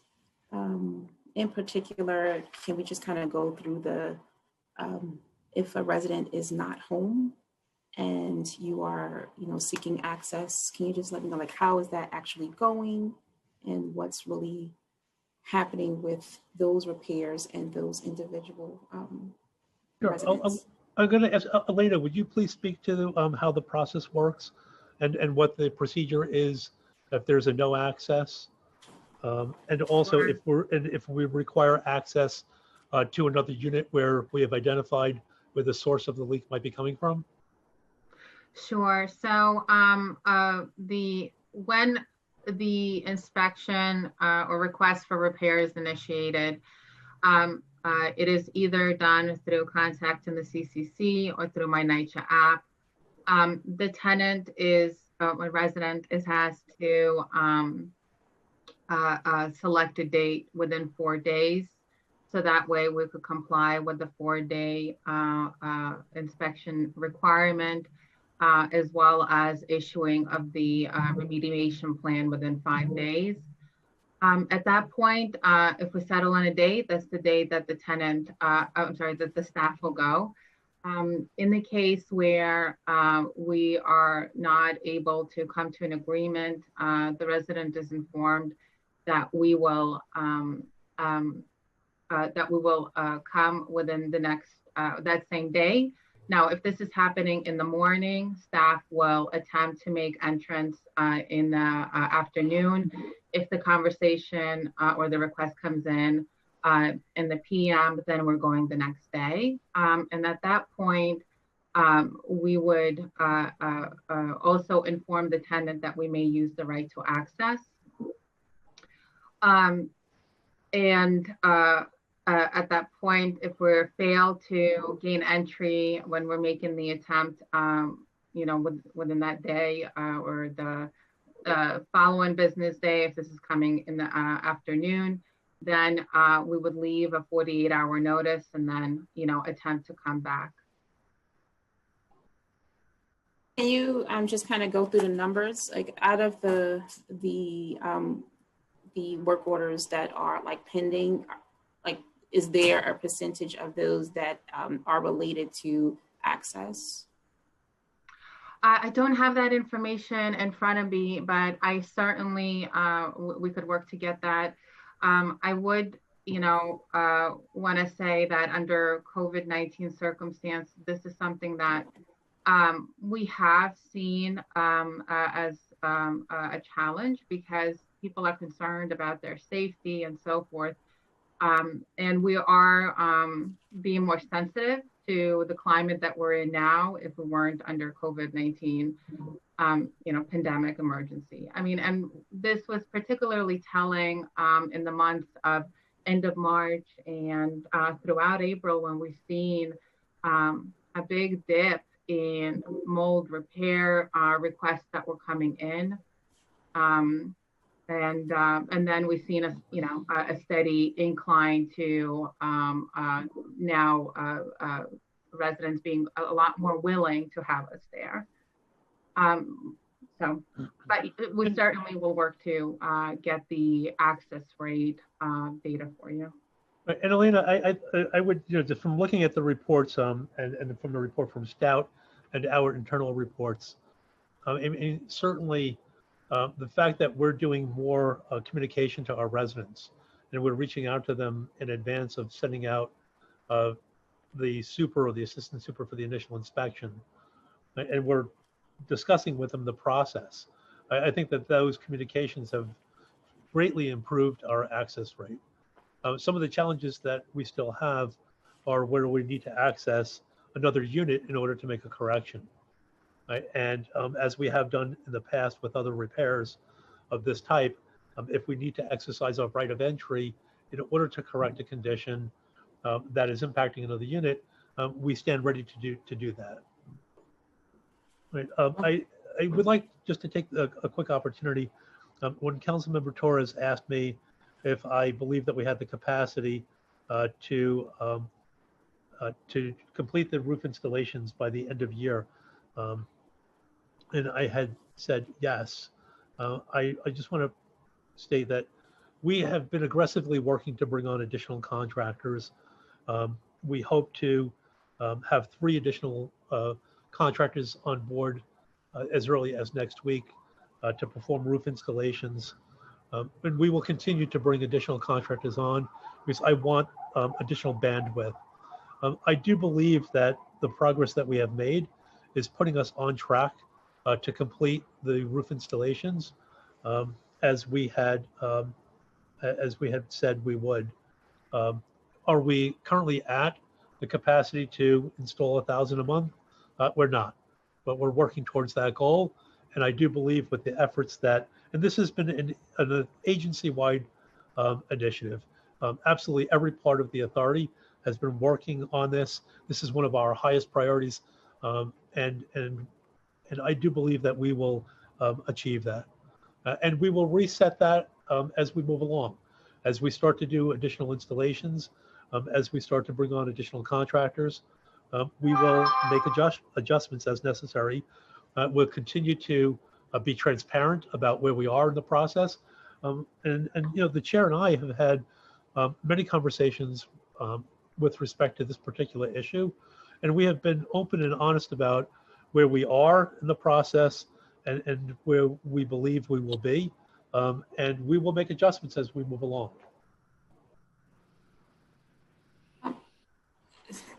So because, right now we see the numbers increasing, the COVID numbers increasing throughout the city.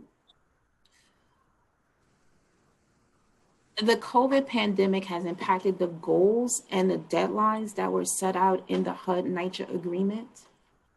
Are you seeking to move the deadlines and, what kind of changes are you looking to make related to the agreement and just kind of assessing what happened in the spring and in the summer and where we are today? No, thank you, Councilmember. And certainly the impact of the pandemic has been widespread. It's impacted not just us, but the entire city. I am going to ask Dan Green, our Chief Compliance Officer, to answer that question. Sure, and thank you so much for that opportunity, and thank you for allowing me to speak today. First of all, back earlier in the year, NYCHA did declare what they call force majeure under the agreement.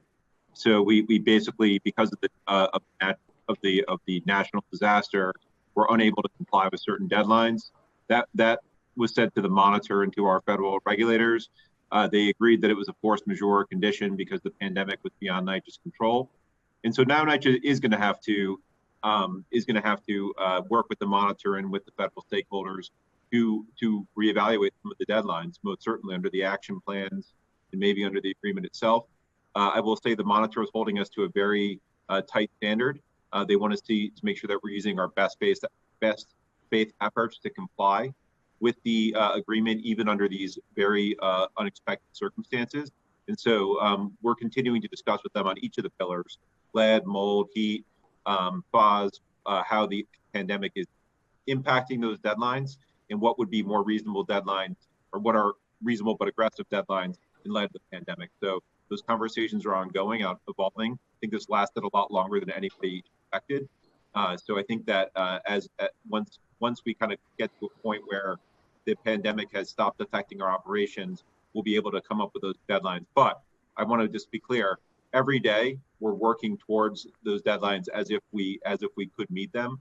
But for sometimes we're just not able to because of the impact that it's having to our operations, and the monitor is holding our feet to the fire on our commitments under the agreement. Okay, so related to the impact of COVID on just operations and the agreement itself, what are the cost implications that are associated with the implementation of the actual action plan that was adopted? So what are, like, just talking about the operational stuff, but what are the cost implications, and what is the estimate? I'm just trying to get a clarity. I know my colleague was asking this question, but what is the estimated total cost to abate all the mold work orders across the portfolio now? So that I'm going to kick it back to Elena on that point. But I would say that we can give like an assessment of what the action plan, what the funding commitments were under the action plan. I don't know if we have a cost of how much it will take to address all of the open mold work orders. But Elena, do you want to give an answer to that on the costs?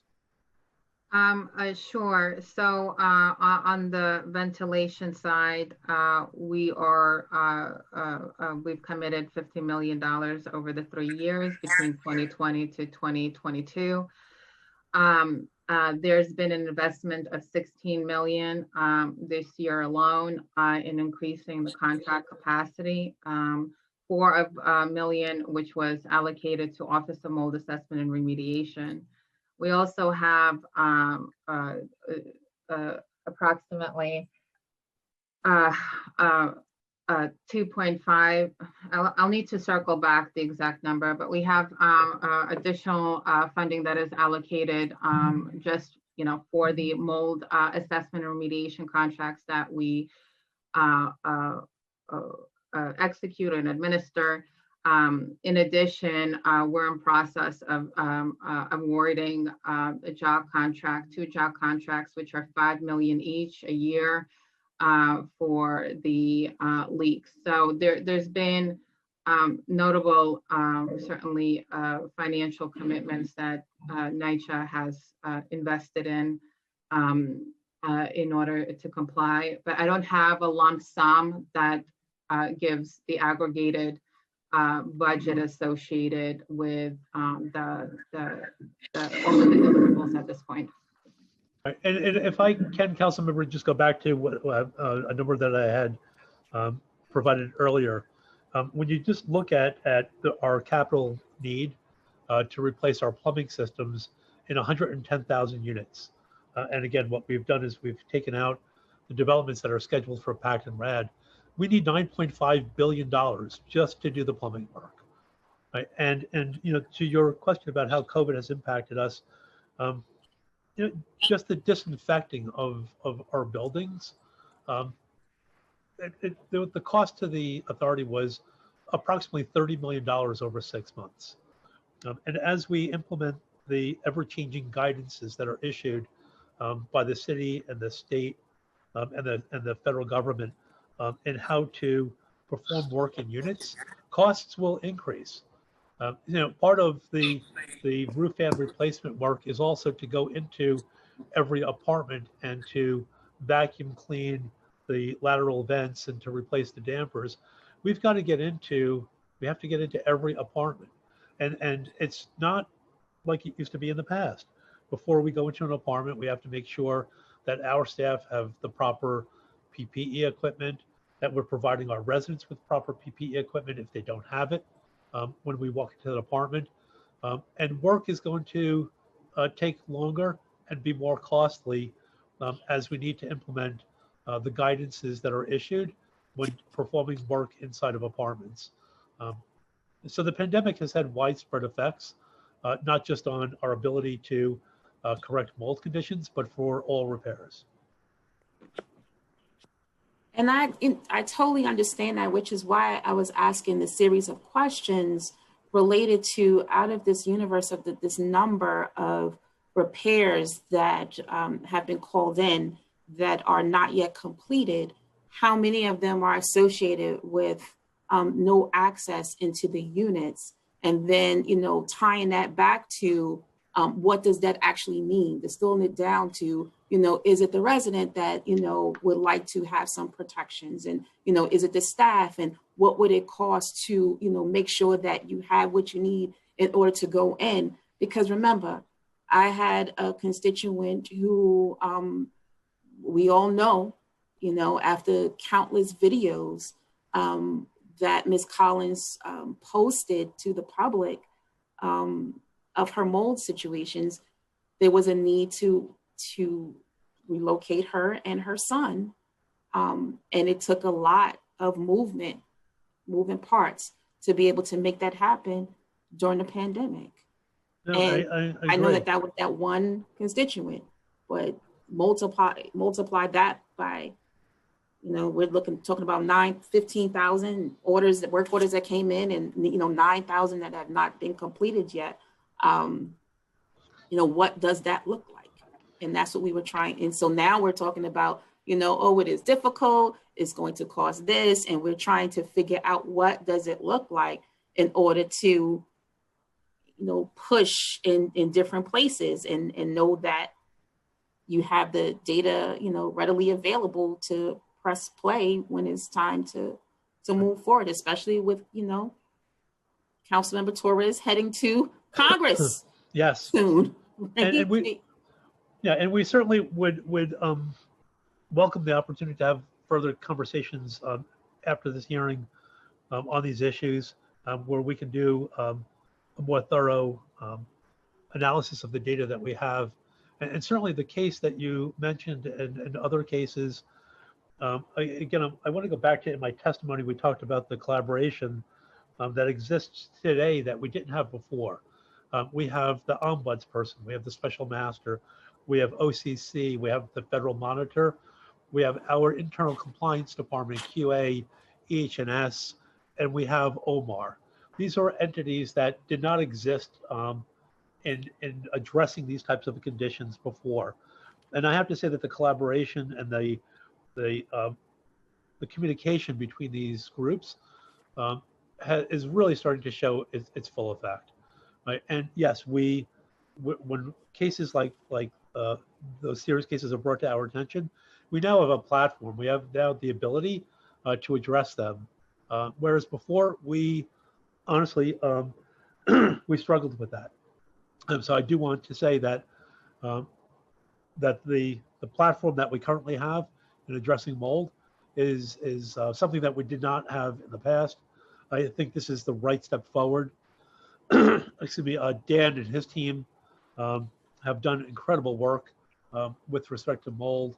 The monitor continues to contribute, and I believe that we have ongoing conversations with the monitor on a weekly basis, if specifically on mold related issues, and it really has opened up our eyes and opened up new opportunities for us.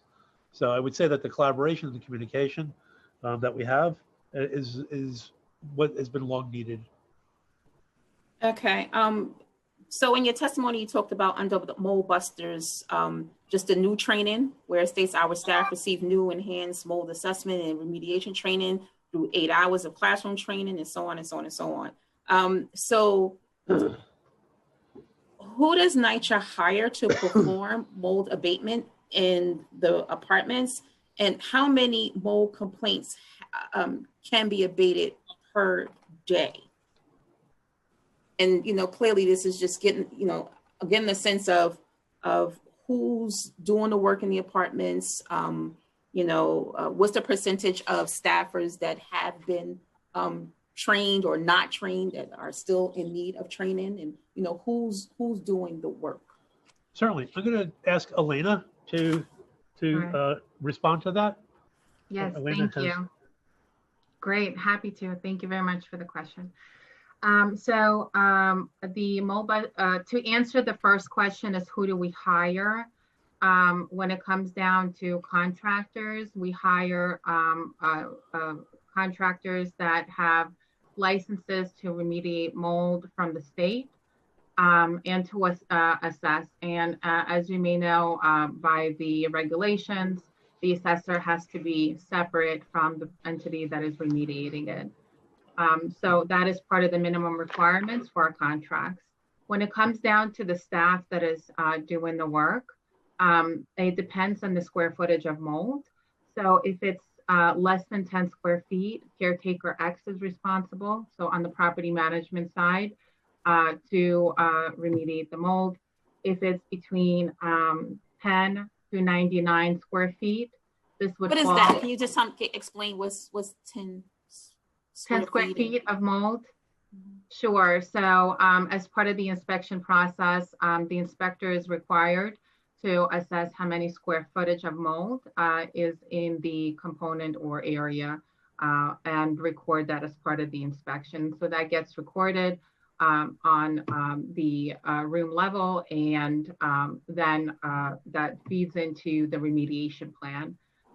And that's also internally how we distribute who is going to be doing the work, right? So if it's less than 10 square feet of mold, then it would fall on the property management staff and caretaker X. If it's between 10 to 99, it would fall under our skilled trades, or I should say painters, in title of painters. And if it's above 100 square feet, this is considered a large job, and that's a specific criteria because additional steps are required in order to ensure proper safety measures are taking place when doing this work. And that is currently falls under lead hazard control. This, of course, represents a small unit and universe, and which is also typically the most common work that we do with the contracts that we administer. So like really complex jobs, a lot of times those that are within that 100 square feet or higher, require significant work, as you could imagine. Then how are we training our staff? That was another question, right? Yeah, so but going back to 10 square feet of mold and 10 to 100 and then above 100, just walking into the average NYCHA apartment bathroom, what's 10 square feet? Or a living room or a kitchen, what's 10 square feet?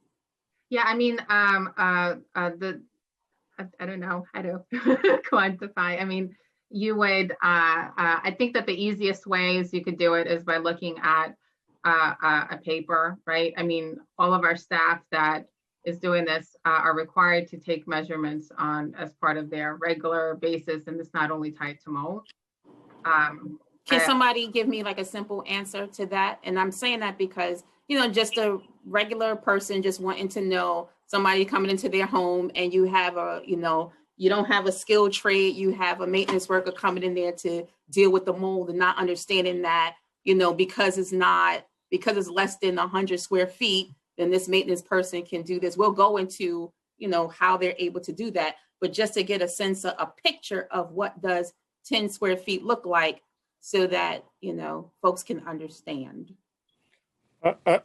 This is Rasul Azanija. So, during an inspection, when a person goes, let's say there is some mold on the tile in the bathroom, and he's looking at it and he said, okay, this area is 3 feet by 3 feet. It's about less than 10 square feet. So that becomes a definition for a square footage of the mold. Also in the class, they have been trained, people who are doing an inspection, they've been trained. We have trained over 2,000 870 people in 3 different areas of the class that we did those training through environmental education is the entity which is certified to do this type of training. We did an inspection training, we did building science training, and we did remediation method training through this school for all 2,870 people. And basically they train them in the class how to measure the affected area and how to explain what cause of it, how to use the tools that they given you, moisture meter or anemometer or hydrometer to measure the effect of the wet walls for moisture problem. So those are the way they have trained them to do this inspection. As you say, they can categorize, is it less than 10 square feet or is it something between 10 square feet and 100 square feet? And that's how a State Department of Labor defined the mold situation too. So if it's 10 square feet, who goes in again? If it's less than 10 square feet, the caretaker X. Caretaker X. Which would be categorized as a simple repair? Right. Mold. Yes. Even if it's 10 square feet of mold, because of the size of it, would be labeled as simple, right? Simple. Well, I mean, Elena and Rasul, please correct me if I'm incorrect on this, but it's not just the square footage, but also the work that is required to address the underlying condition. Right, so there are a number of factors that go into what it constitutes a simple versus a complex repair. So you might have a small square foot area that's impacted, but the repair might require, bringing in plumbers and electricians and plasterers and asbestos abatement workers. That's a complex repair. That's correct. Yeah. So, okay, so let's go through the steps. So when a person calls in about mold, someone goes in and does an assessment. Correct. They look at the size of it, but then that same person that's looking at the size of it, if it is 9 square feet, that same person that determines this is 9 square feet will then also be the person who determines what the source is. Yes. Correct. And Councilmember, if I may, so it's not just a person that we send. So the person that performs the initial inspection is either the superintendent, an assistant superintendent, or the property manager. So these are high-level, skilled workers that make the initial assessment. Now the initial assessment might not always identify what the underlying source is, and again, it may require that we come in then and open up a wall or a ceiling to identify where the moisture is coming from. But they're equipped with all of the technology, the new equipment that we went out and purchased to help make a better determination. So they have the moisture meters, they have the meters that measure humidity, we have borescopes. This is all equipment that we did not use in the past when addressing a mold work order. So it's, I like to call it the 3 T's, as Elena has used before. So we have new tools, new technology, and training that we have that have gone into the Mold Busters program. Right? And all of this has been developed in conjunction with the special master and the ombuds person and the federal monitor. So they are partners with us in every step of the process, and we continue to improve on it. So do you have a 100% of the NYCHA staffers who are supposed to be trained? Are they all trained on how to perform this task? I don't, Elena, do you know if sure, they all have? So the as you could imagine, from when we rolled out a year ago, a little over a year ago, we're actually at a little over 13 months of anniversary of the Mold Busters program rolling out. We trained the assistant supers and property managers, among other titles, to make sure to be able to do this. But you can imagine that between then and now, we may have promoted people, right? And additional training is required. What is built into our model is that as new people come on board, we do train them. Right now, we had to unfortunately put the training on hold during COVID to essentially work on the curriculum to be under social distancing requirements, and we resumed the training already with those circumstances and requirements in place. And we have about over 600 folks that we're going to be retraining, and that's not just the inspectors, but that also includes other titles such as, you know, maintenance workers. So what's the percentage of staffers that have to still be trained? Out of which titles? That haven't received the training? Is that the question that you're interested in finding out? I don't want to say that have not received the training. I would say that need to receive the training, because if we say that have not received the training, that could be a play on words, because some training has been done, and you know, now with the COVID, new policies and procedures, you know, that turns into something else. And so the question is. This is Rasul. Of the 2,911 people who were supposed to be trained, the 2,911 people. Okay. These are the staff that we said they have to have this training. 2,870 of them were trained. So almost everybody's been trained. Exactly. So everybody's ready to go. All the into people the apartments. All the people that they needed to be trained, they were trained, exception of a few people who either left us and any new coming people, they will go through the same training. Okay. So how many complaints can be abated per day? Can you determine that? Give us a sense of what that looks like now.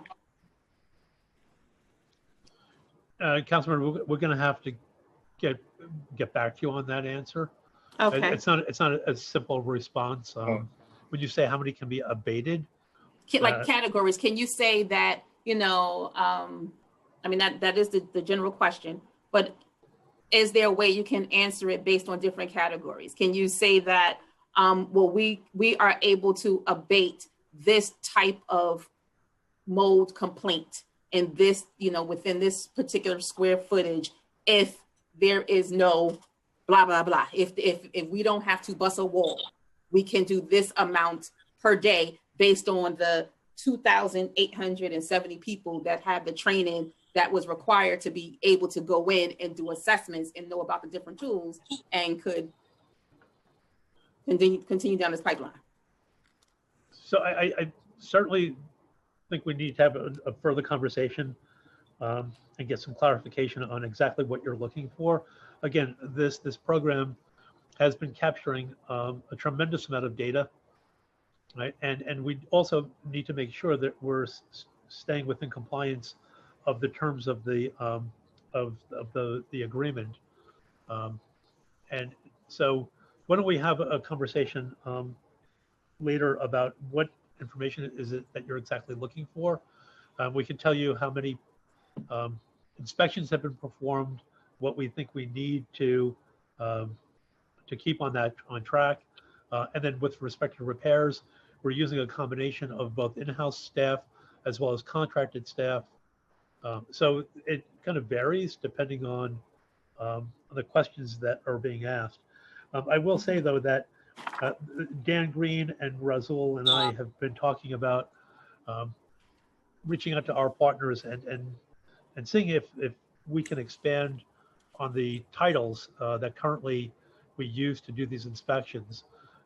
Our supers and property managers and assistant supers have a tremendous burden. They work on a number of different issues every day. I would like for us to entertain introducing other titles so we can have a deeper bench of staff that can perform initial inspections. And we hope to have a conversation along that line with the special master and with the monitor and see if they agree with us, so that we can work together in identifying additional staff that we can train. Because again, the more people that we have that are trained and able to perform inspections, I think the better we can do in addressing the mold problem. Okay. I asked that question because I was still trying to get a sense of the repairs that are in progress and trying to figure out again if there's some type of categories.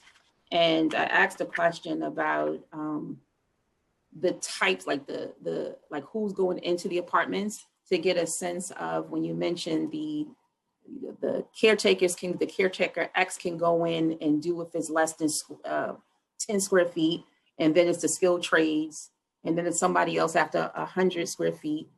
And then I asked a question about how many repairs or abatements can be done within a day based on the different categories, to again get an understanding of this number that we have. Right. And how do you complete that number in the middle of a pandemic? And the fact that we know that families are living in overcrowded conditions, they're in closed spaces, there's poor ventilation.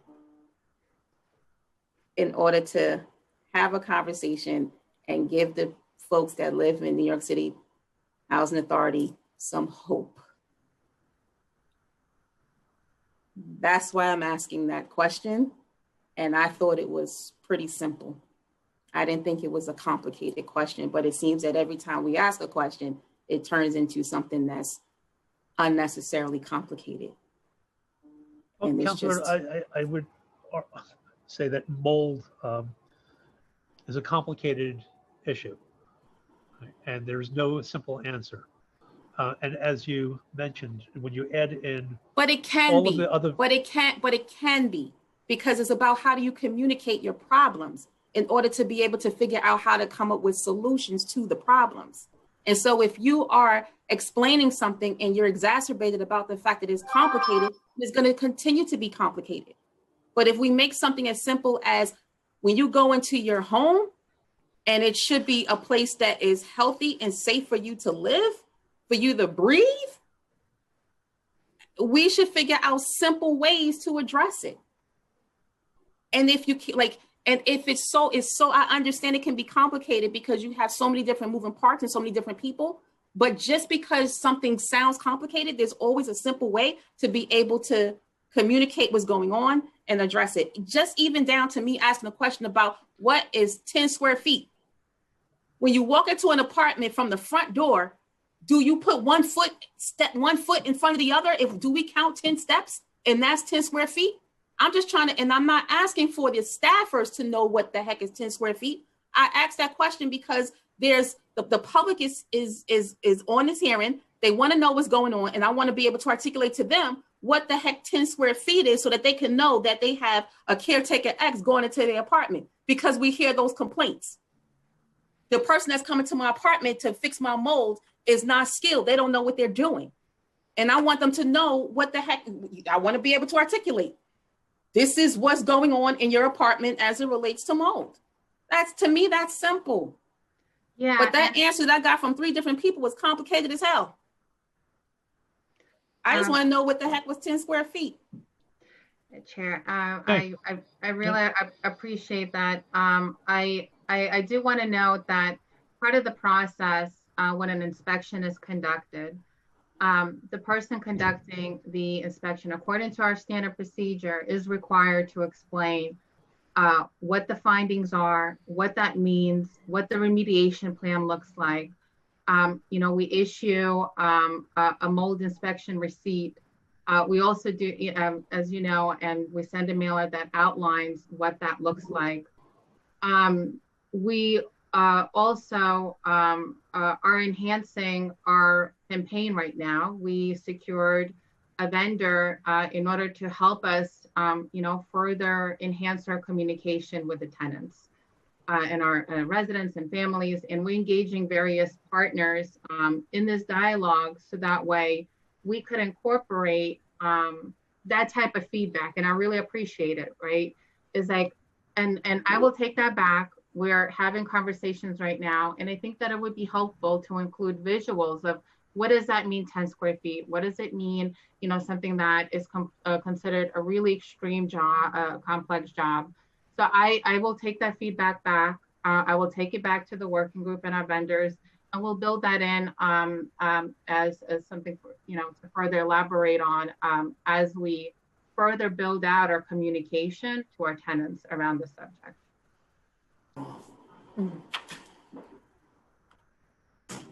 Okay, I was told I need to bring it down a notch. Okay. Okay, can you just talk to us about just proactive measures that you're taking, not responding to the work orders themselves, but what is NYCHA doing, like just proactively, and not the response to, again, the work orders, but proactively to address everything that we've been talking about, all of the complaints in this climate, what we're facing right now with the uptick in numbers. Sure. COVID numbers. So I would like to just start, and then I'm going to ask Dan to join me. I think there's probably no better example of what we're doing proactively than the roof fan replacement. And by upgrading the roof fans and not replacing the roof fans in kind is a proactive measure, and it will, and it was not required of us, but we have made a commitment to it and an investment. There certainly has been a tremendous effort given to educating our residents and providing them with information about the program. And we continue to build on that, right? We want to be as open and as transparent as we should be with our residents and with the public in general, right? And Dan, if you could talk too about the collaboration, especially with respect to the OCC, because I think that has been a tremendous step in the right direction, and in communicating to our residents, answering their questions, addressing their concerns, and I think that has really kind of proven itself to be extremely successful. But Dan, if you could talk a little bit more too about OCC and the collaboration that we have with them. Sure. And sorry, I got knocked off for a few minutes there. My computer cut out. So the first thing I just want to say on proactive work is data. The independent data analyst that was retained through the bias consent decree does a tremendous amount of work to proactively identify a lot of different issues. The developments that need the most attention, the floors that need the most attention. They also identify employees who don't seem to be following the protocols, running through and doing inspections too quickly, not entering required information in work orders. So all that proactive analysis that's being done by the independent data analyst is fed to a number of different teams that go out and use it to try to enforce compliance.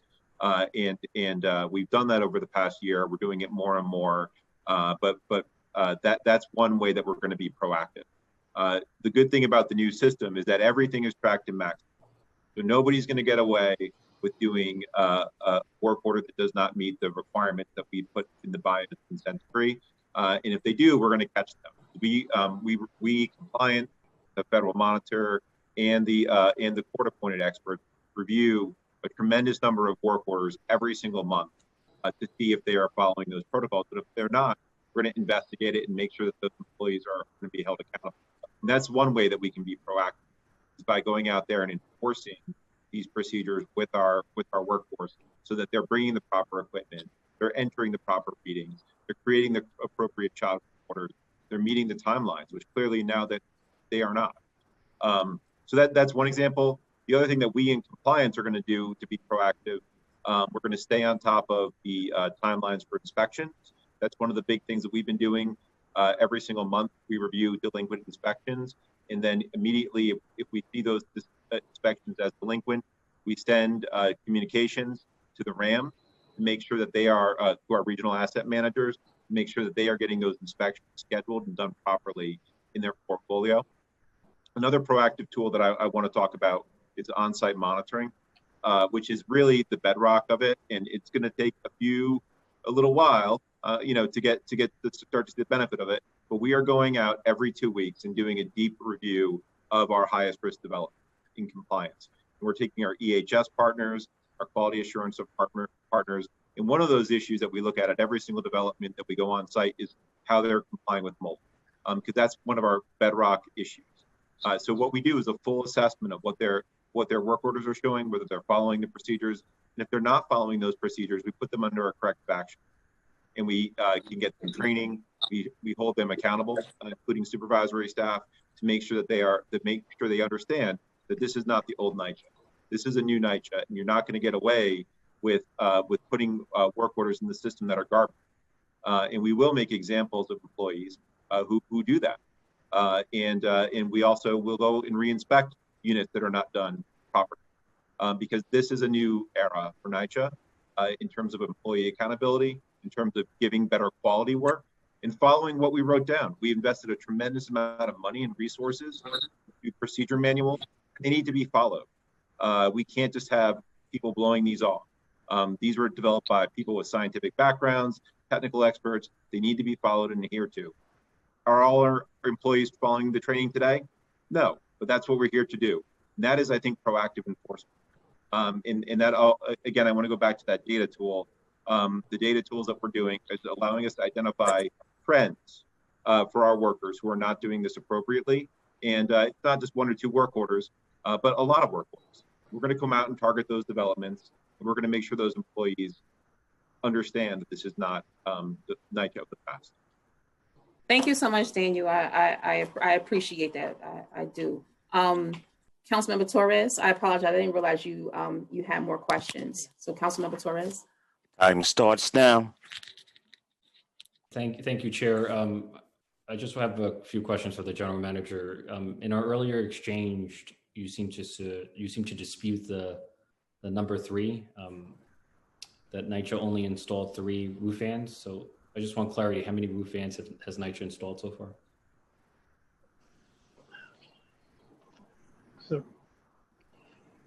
So as part of, since 2018, we have installed 1,600 and, I'm sorry. Do you want me to take that, Vito? I'm sorry. Elena, just give me 1 second and then I'll hand off. So since 2018, when we began the inspections of the roof ends, we've replaced 1,661. Right, and then towards the goal of the 1,669, which we are, that's the goal for the end of year. Right, we have installed 181 to date. Elena, please go ahead. I'm sorry, what's the difference between the 1,661 and the 181? So the 1,661 are the total number of roof fans that have been replaced as a result of the inspections performed since 2018. The 181 is a subset of that, but those are roof fans that were would have been replaced in the first phase. Right, Elena, do you want to? And all of these are replacing the mechanical ventilation systems. Correct. Replacing the roof fans. Okay. Right, Elena, is that my numbers accurate? Correct. That's correct. Yeah. You brought up the Chair's strategic plan, the Blueprint for Change, which envisions the creation of a housing trust. Would the housing trust be subject to the mold agreement and the HUD SDNY consent decree? Yes, it is. Dan, correct me if I'm wrong, but of course it would be. Yes. Okay, and so you would see to it that it would be? Yes, absolutely. Yes. Okay, that's good. Under the BIAS reports, the Housing Authority is required to produce, my understanding is the Housing Authority is required to produce quarterly reports about mold and leaks. Is the Housing Authority willing to share those reports with the City Council and the Public Housing Committee?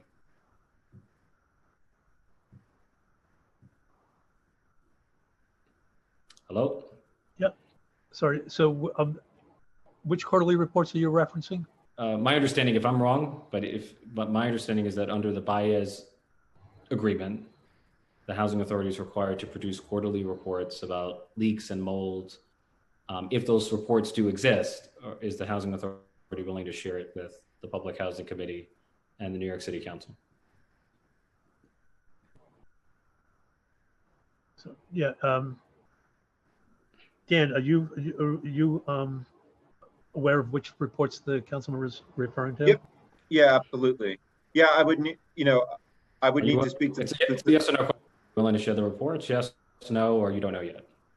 Well, I want to make sure that we have the reports. We do have the report. Yes, we do have the reports. We need to speak to our legal department, but I would say, yeah, we want to be transparent here. I don't see a problem with that. I had asked, Vito, I had asked you earlier whether NYCHA presently had the capacity to install more than 1,000 roof fans.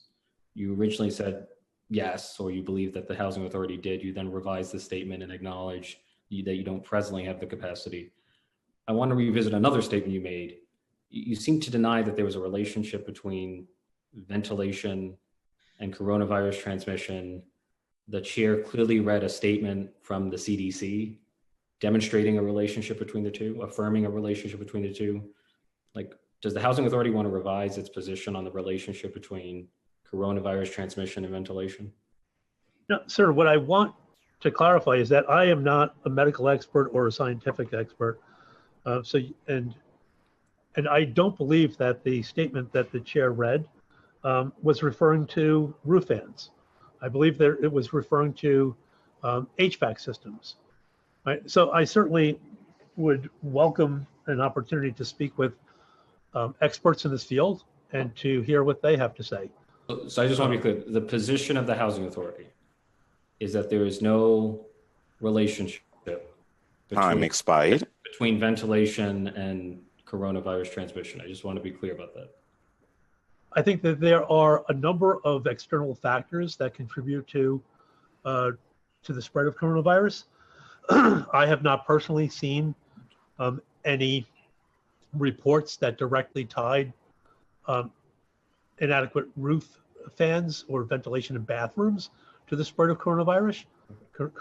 If you could tell me that there are reports that specifically tie back to roof fans and adequate ventilation in bathrooms, I'll be more than glad to take a look at it. If I could just fit in a quick, I know NYCHA has access to a mold expert. I think it's microecologies under the agreement. I'm curious, have there been any conversations between the mold consultant and the Housing Authority regarding the relationship between ventilation and transmission? I can't answer that question, sir. I have not been party to any of those conversations. I don't know if there have been. We've seen the analysis from Greg Smith. Is the Housing Authority willing to do its own analysis to see if there's a relationship between the mechanical ventilation systems on the one hand and the infection rate, the morbidity rate, the mortality rate of COVID-19 on the other hand?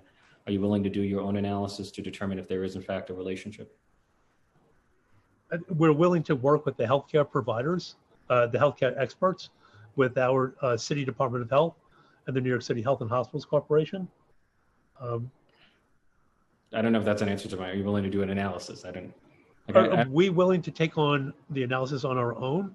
No, no, not on your own, but are you willing, whether it's in partnership with experts, are you willing to examine whether the developments that have the highest rate of infection, morbidity, and mortality when it comes to COVID-19, whether those developments have a mechanical ventilation system and whether there's a relationship between those two variables? Are you willing? We will certainly reach out to our partners in the health department and HHC. Because here's my concern. I am convinced that there is a relationship. I think most people are convinced that there's a relationship. And if you believe, as I do, that ventilated apartments, poorly ventilated apartments, are a petri dish for the coronavirus, right, then installing the roof fans becomes a public health emergency. There's a greater sense of urgency because it's no longer just about eradicating mold, it's about protecting people's lives from COVID-19. But if you feel there's no relationship between the two, then it's just one initiative among many. There's no sense of urgency, there's no sense of emergency. And I think that's the disconnect between the Housing Authority and those of us, which I think is most of us, who believe that poorly ventilated apartments is a factor in coronavirus transmission. So, I don't believe that there is a disconnect at all, sir. And I think that we share the same concerns and the same goals. And we do take mold extremely seriously. I can't answer your questions. I think that we need to speak with our partners in the health professions. We've been following the guidances that have been issued by the city, state, and federal entities. I want to reference back to, you seem to be suggesting that our roof fans don't work, right? They work. And in August, 98% of the roof fans that were inspected I'm not working. I'm not suggesting. Sir, let me finish. Let me finish. Vito, I'm the one asking the question. Go ahead. The city reported that in microecologies found in one building in Millbrooks, that 4 out of 5 of the roof fans were not working. And that many of your roof fans are clogged with decades of dust and debris. That's not my opinion. That has been reported independently by the city and by microecologies. And again, I think, sir, that there's also confusion between the purpose of the roof fan and an HVAC system or adequate ventilation. Right? Certainly, we'll reach out to our partners at the health department and have that conversation with them. I'll end on this note. I just want to be clear. Microecologies has concluded that installing roof fans would reduce mold growth by 50% in public housing, by as much as 50% in public housing. So from the standpoint of microecologies, roof fans is a critical piece of the solution. But I don't want to belabor the point. I appreciate your answers to the questions.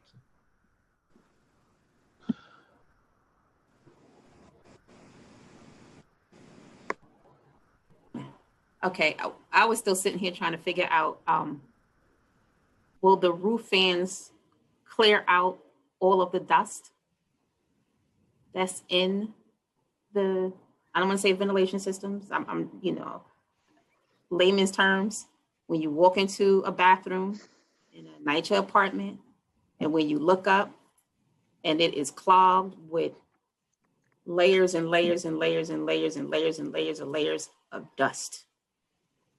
How do you correct that? So there's actually 2 parts to this initiative. One part is to replace the roof fan. And as I mentioned earlier, we're not replacing them in kind. We're actually installing a roof fan that has a greater capacity. And the second part of it is to actually go into each unit and to clean out the lateral vents, the ductwork, and to replace the damper. So it's a 2-step process.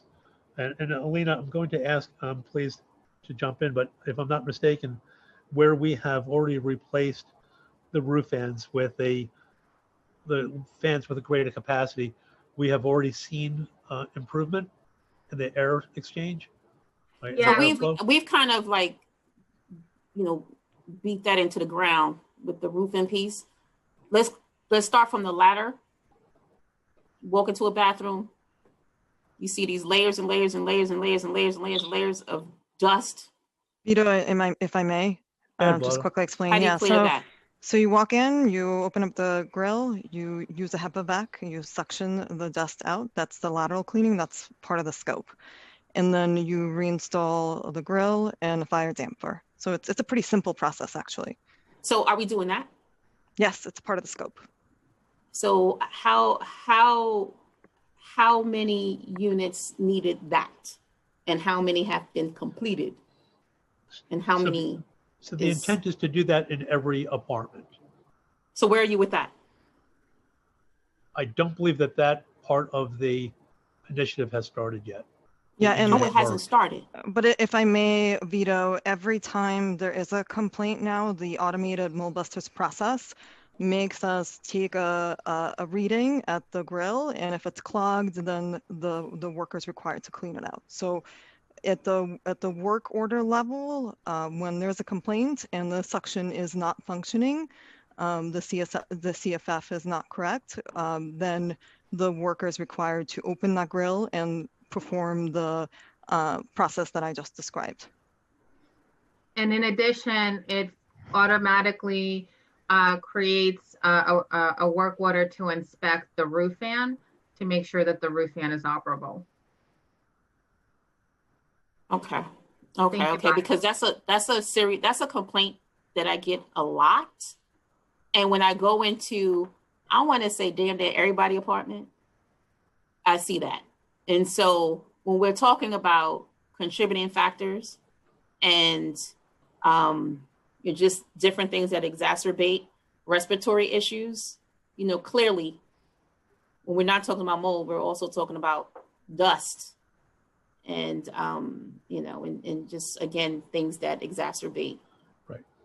So and I'm going to ask my team and Vlada, Elena, Razul, could someone in simple terms explain what the purpose of a roof fan is? Because I think that there's still some confusion. Right? It doesn't provide for an exchange of air. It's not a ventilation system, right? And I think it would be helpful if we explained what a roof fan does and how it works. So I'm going to open it up to Vlada or Elena or Razul.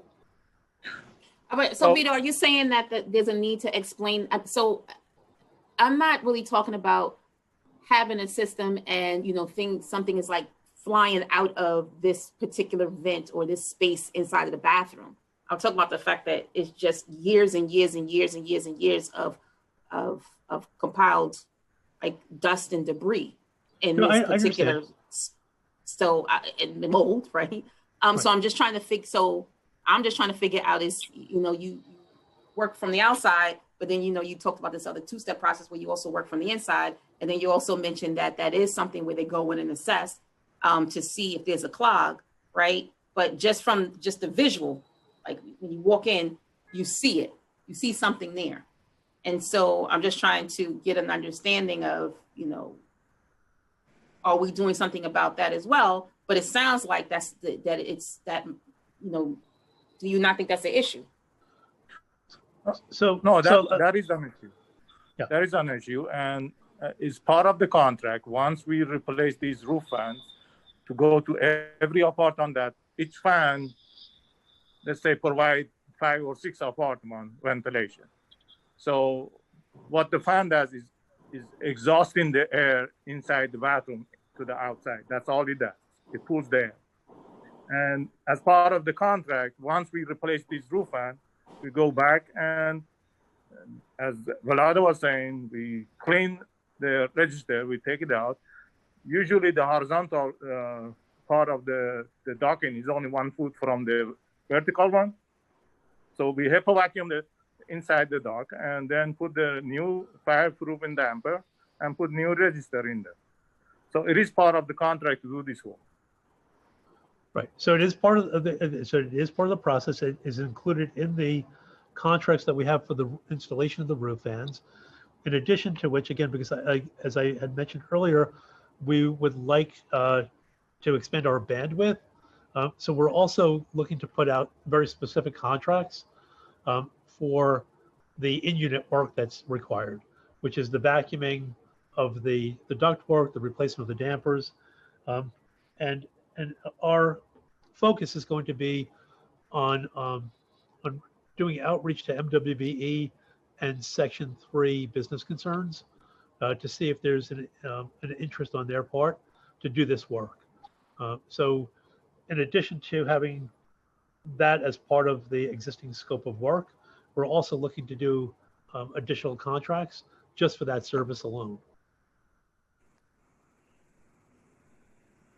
Okay, so I'm just hearing now that, you're looking to do a specific contract for, what we were just Yeah. asking But it's about already, that. it already is in the contracts that we have let out for the replacement of the roof fans. Yes. That is a it line part of item in the contract. Yeah. Okay. And if I may, to address the general manager's request for me to talk about the oversizing of the roof fan. So while our pilot study was very small, we were dealing with 3 roof fans. We kept kind of like 2 size roof fan, which means what you would, the appropriate size, right? And then we oversized another roof fan by 1 model up, and then another roof fan by 2 models up to see what the impact is. What we done, and this was done side by side with the independent mold assessor microecologist team. They evaluated what the readings were from an anemometer before and after the installation without clearing that debris that we're talking about, the dust debris. And the preliminary findings, seemed promising. They seemed that we could say that there is a correlation between oversizing and sucking some of that debris out up to the shaft. So that is why we are, in partnership with microecologies, supported that approach that we should instruct the engineers when they are scoping out and making recommendation what the CFM output should be to oversize the roof fans. But again, of course, clearing the process that Vito was talking about and Vlada is very important and Bristol. Okay. All right. Well, I appreciate that. Audrey, are there any other council members? There are none. There are none? Okay. It's been close to 3 hours. That was not really anticipated. And so I want to be able to allow for, who we have from the public to speak and testify. And so I have no further questions for NYCHA. I just hope that now that we're in October, there are so many lessons learned from the spring and the summer, and we've lost a lot of people during the pandemic. And, some we know died in their apartments, and it's just been one tragic story after the other. And I know that there are, some amazing NYCHA workers who are on the front lines, doing a really hard job. And also, amazing residents who are advocating and leading the charge as well. And so I just really hope that we will continue to have just roundtable discussions, continuous meetings in order to make sure that all residents are just basically safe. And, we have a way to make sure that the apartments that they live in are actually healthy and not necessarily continuing to exacerbate the underlying conditions that we all know that so many people have in our communities, including myself. And so that's the purpose of this oversight hearing, was to get an update on where you are with mold abatement, to get a sense of a picture of the units and the training and how we move forward. And so I'm not sure where I really don't have a clear picture, but I really hope that we figure this out as the numbers continue to rise. And so with that, I will hold on for a second.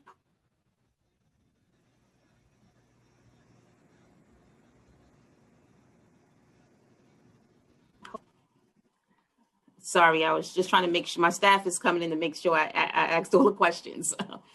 So with that being said, I just really look forward to continued conversations with NYCHA, the administration, and the federal monitor in the weeks to come.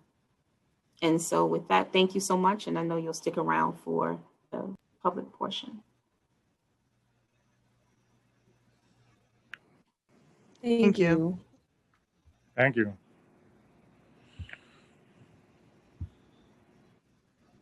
Thank you. We will now move on to testimony from members of the public.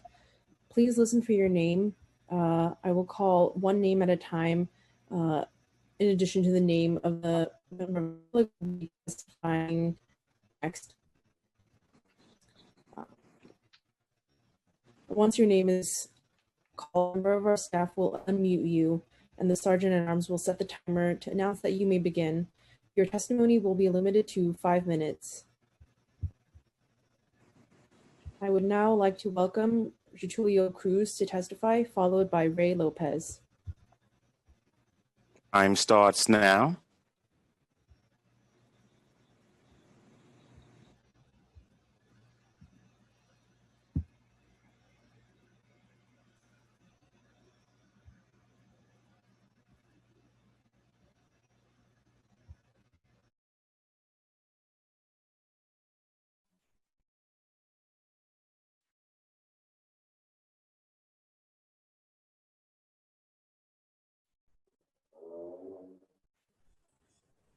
Hey folks, please stand by. We're experiencing some technical difficulties. We'll be right back as soon as we get this sorted.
Once again, folks, this is Chief Sergeant at Arms Rafael Perez. This is the Committee on Public Housing. We are experiencing some technical issues. Please stand by. We should have it all sorted out in a few minutes.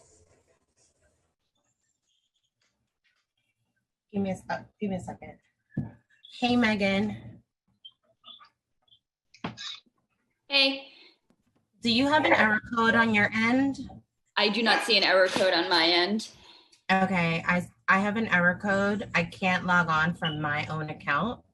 Okay. So I'm gonna log off from yours And since I'll just you're already on here. Can you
Hi, all. We'll be starting as soon as the chair returns to the hearing. Thanks.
Once again, good afternoon to all the folks that are watching this hearing. This is the remote hearing of the New York City Council on public housing. For those of you that are waiting to testify, please stand by. We should be calling you shortly. We're just sorting out some technical difficulties. Thank you so much for your patience.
Don't tell me no. Hello? No, I'm here.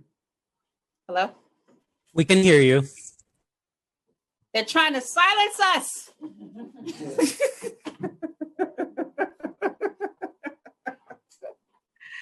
I am so sorry, Chair. This is definitely a connection issue. We're trying to make sure that everyone that is here to testify in public testimony, we get them back. So anyone that is out there and needs to log back in, you can log back in. I will check in with them to make sure that they come back though.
Once again, thank you all very much. Once your name is called, a member of our staff will unmute you and the Sergeant at Arms will set the timer to announce Folks, that as you you've all noticed, we've had some technical issues. We are trying to get the meeting back and we are waiting for our chairperson. So if you can just please bear with us for a moment and we will resume momentarily. Thank you.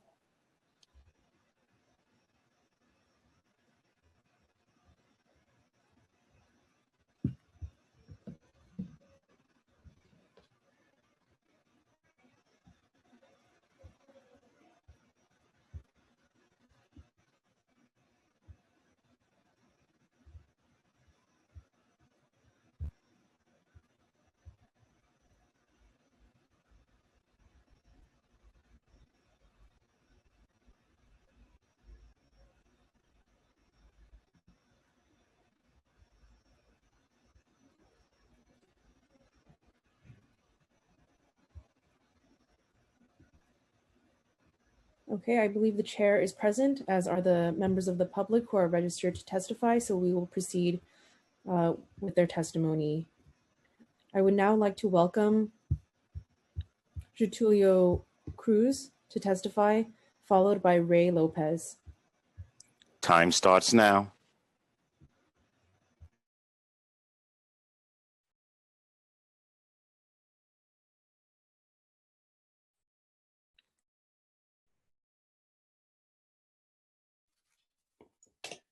Good afternoon. I am Reverend Getulio Cruz Jr., pastor of Montesion Christian Church, located in the Lower East Side. Thank you, Chair Ampry Samuel and City Council for allowing us to share our experiences. Thank you, CM Torres, for your exemplary leadership and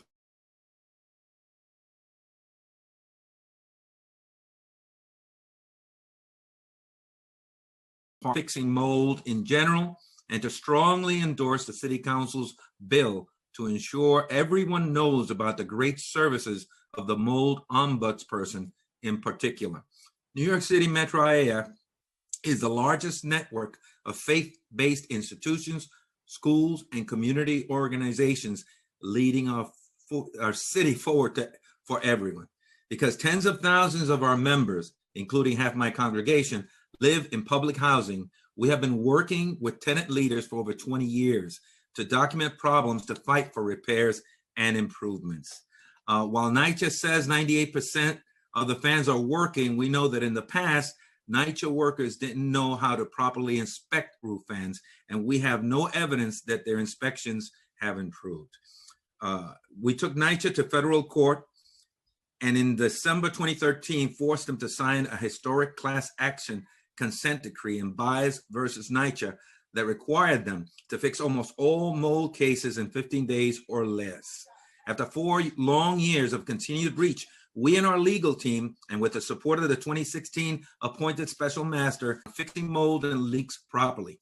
They identified specific things that NYCHA could do that would solve most mold and leak problems if competently executed, as detailed in the Bias versus NYCHA joint status report submitted to the court on May 2020, where we acknowledge, and I quote, significant progress has been made under the revised consent decree, but much is left to be done. 4 months ago, we were hopeful that the progress would continue at a steady pace, but have been grievously disappointed.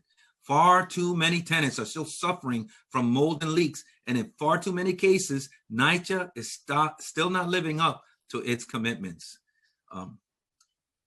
Here are 4 simple ways for NYCHA to address it. First, replacing all roof fans. As NYCHA has known since 2016, it was further determined that most of NYCHA's current fans were not providing enough ventilation to the 65% of bathrooms that depend on them. And in August of 2019, after we made the case that this was a compromise tenants' health and safety. As Greg Smith's story in the city, New York City this morning points out, there is strong reason to believe it is critical to protecting tenants from COVID-19. We need more mold remediation workers. We need to resolve the scheduling problems. As the independent experts have confirmed, many of the complications in fixing mold and leaks come from NYCHA employees not showing up for appointments, not informing tenants of when they will come, or showing up in the wrong order.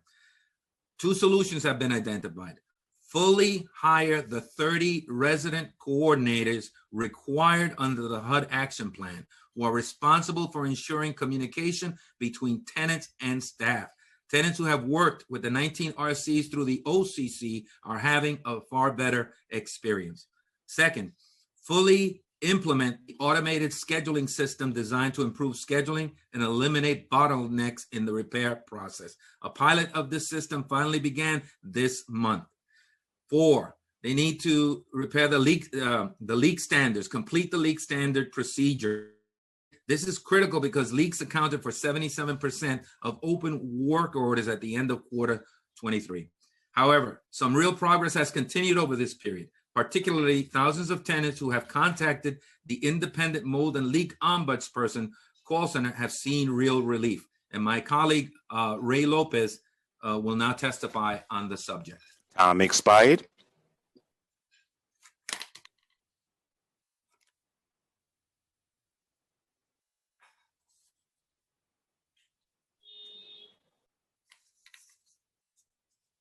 I'm done.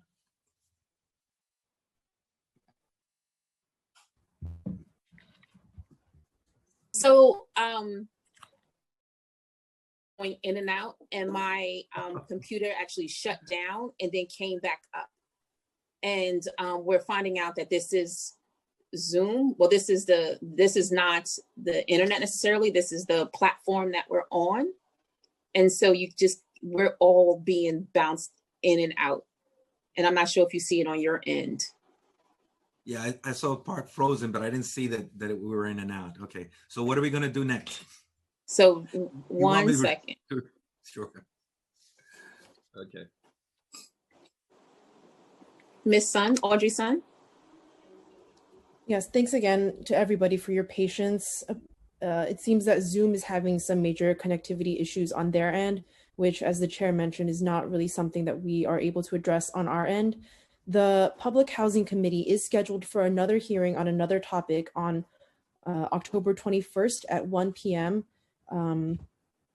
If we could ask for the patience of the members of the public who are registered to testify today one more time to return on the 21st to present their testimony, then we will be able to receive it then, and hopefully the connectivity issues will be resolved.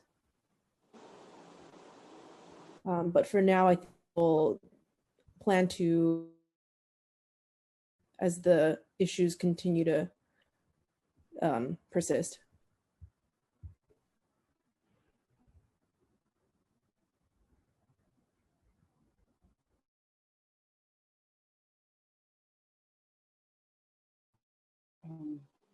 Hello?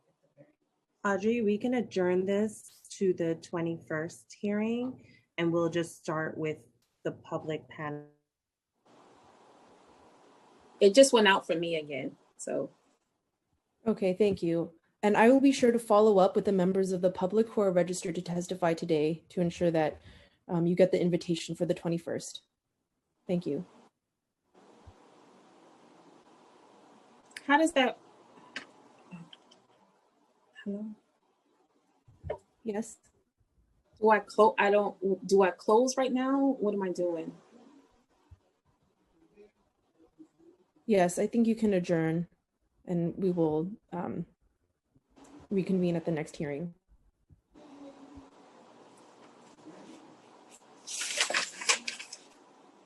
Okay.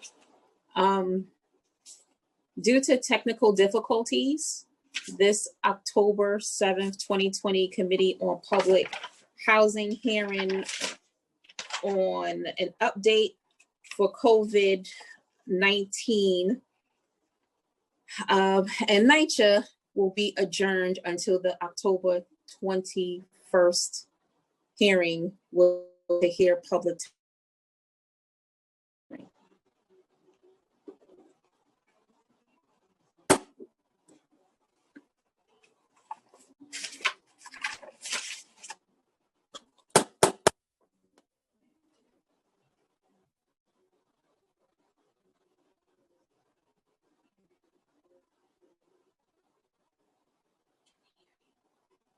Mm-hmm.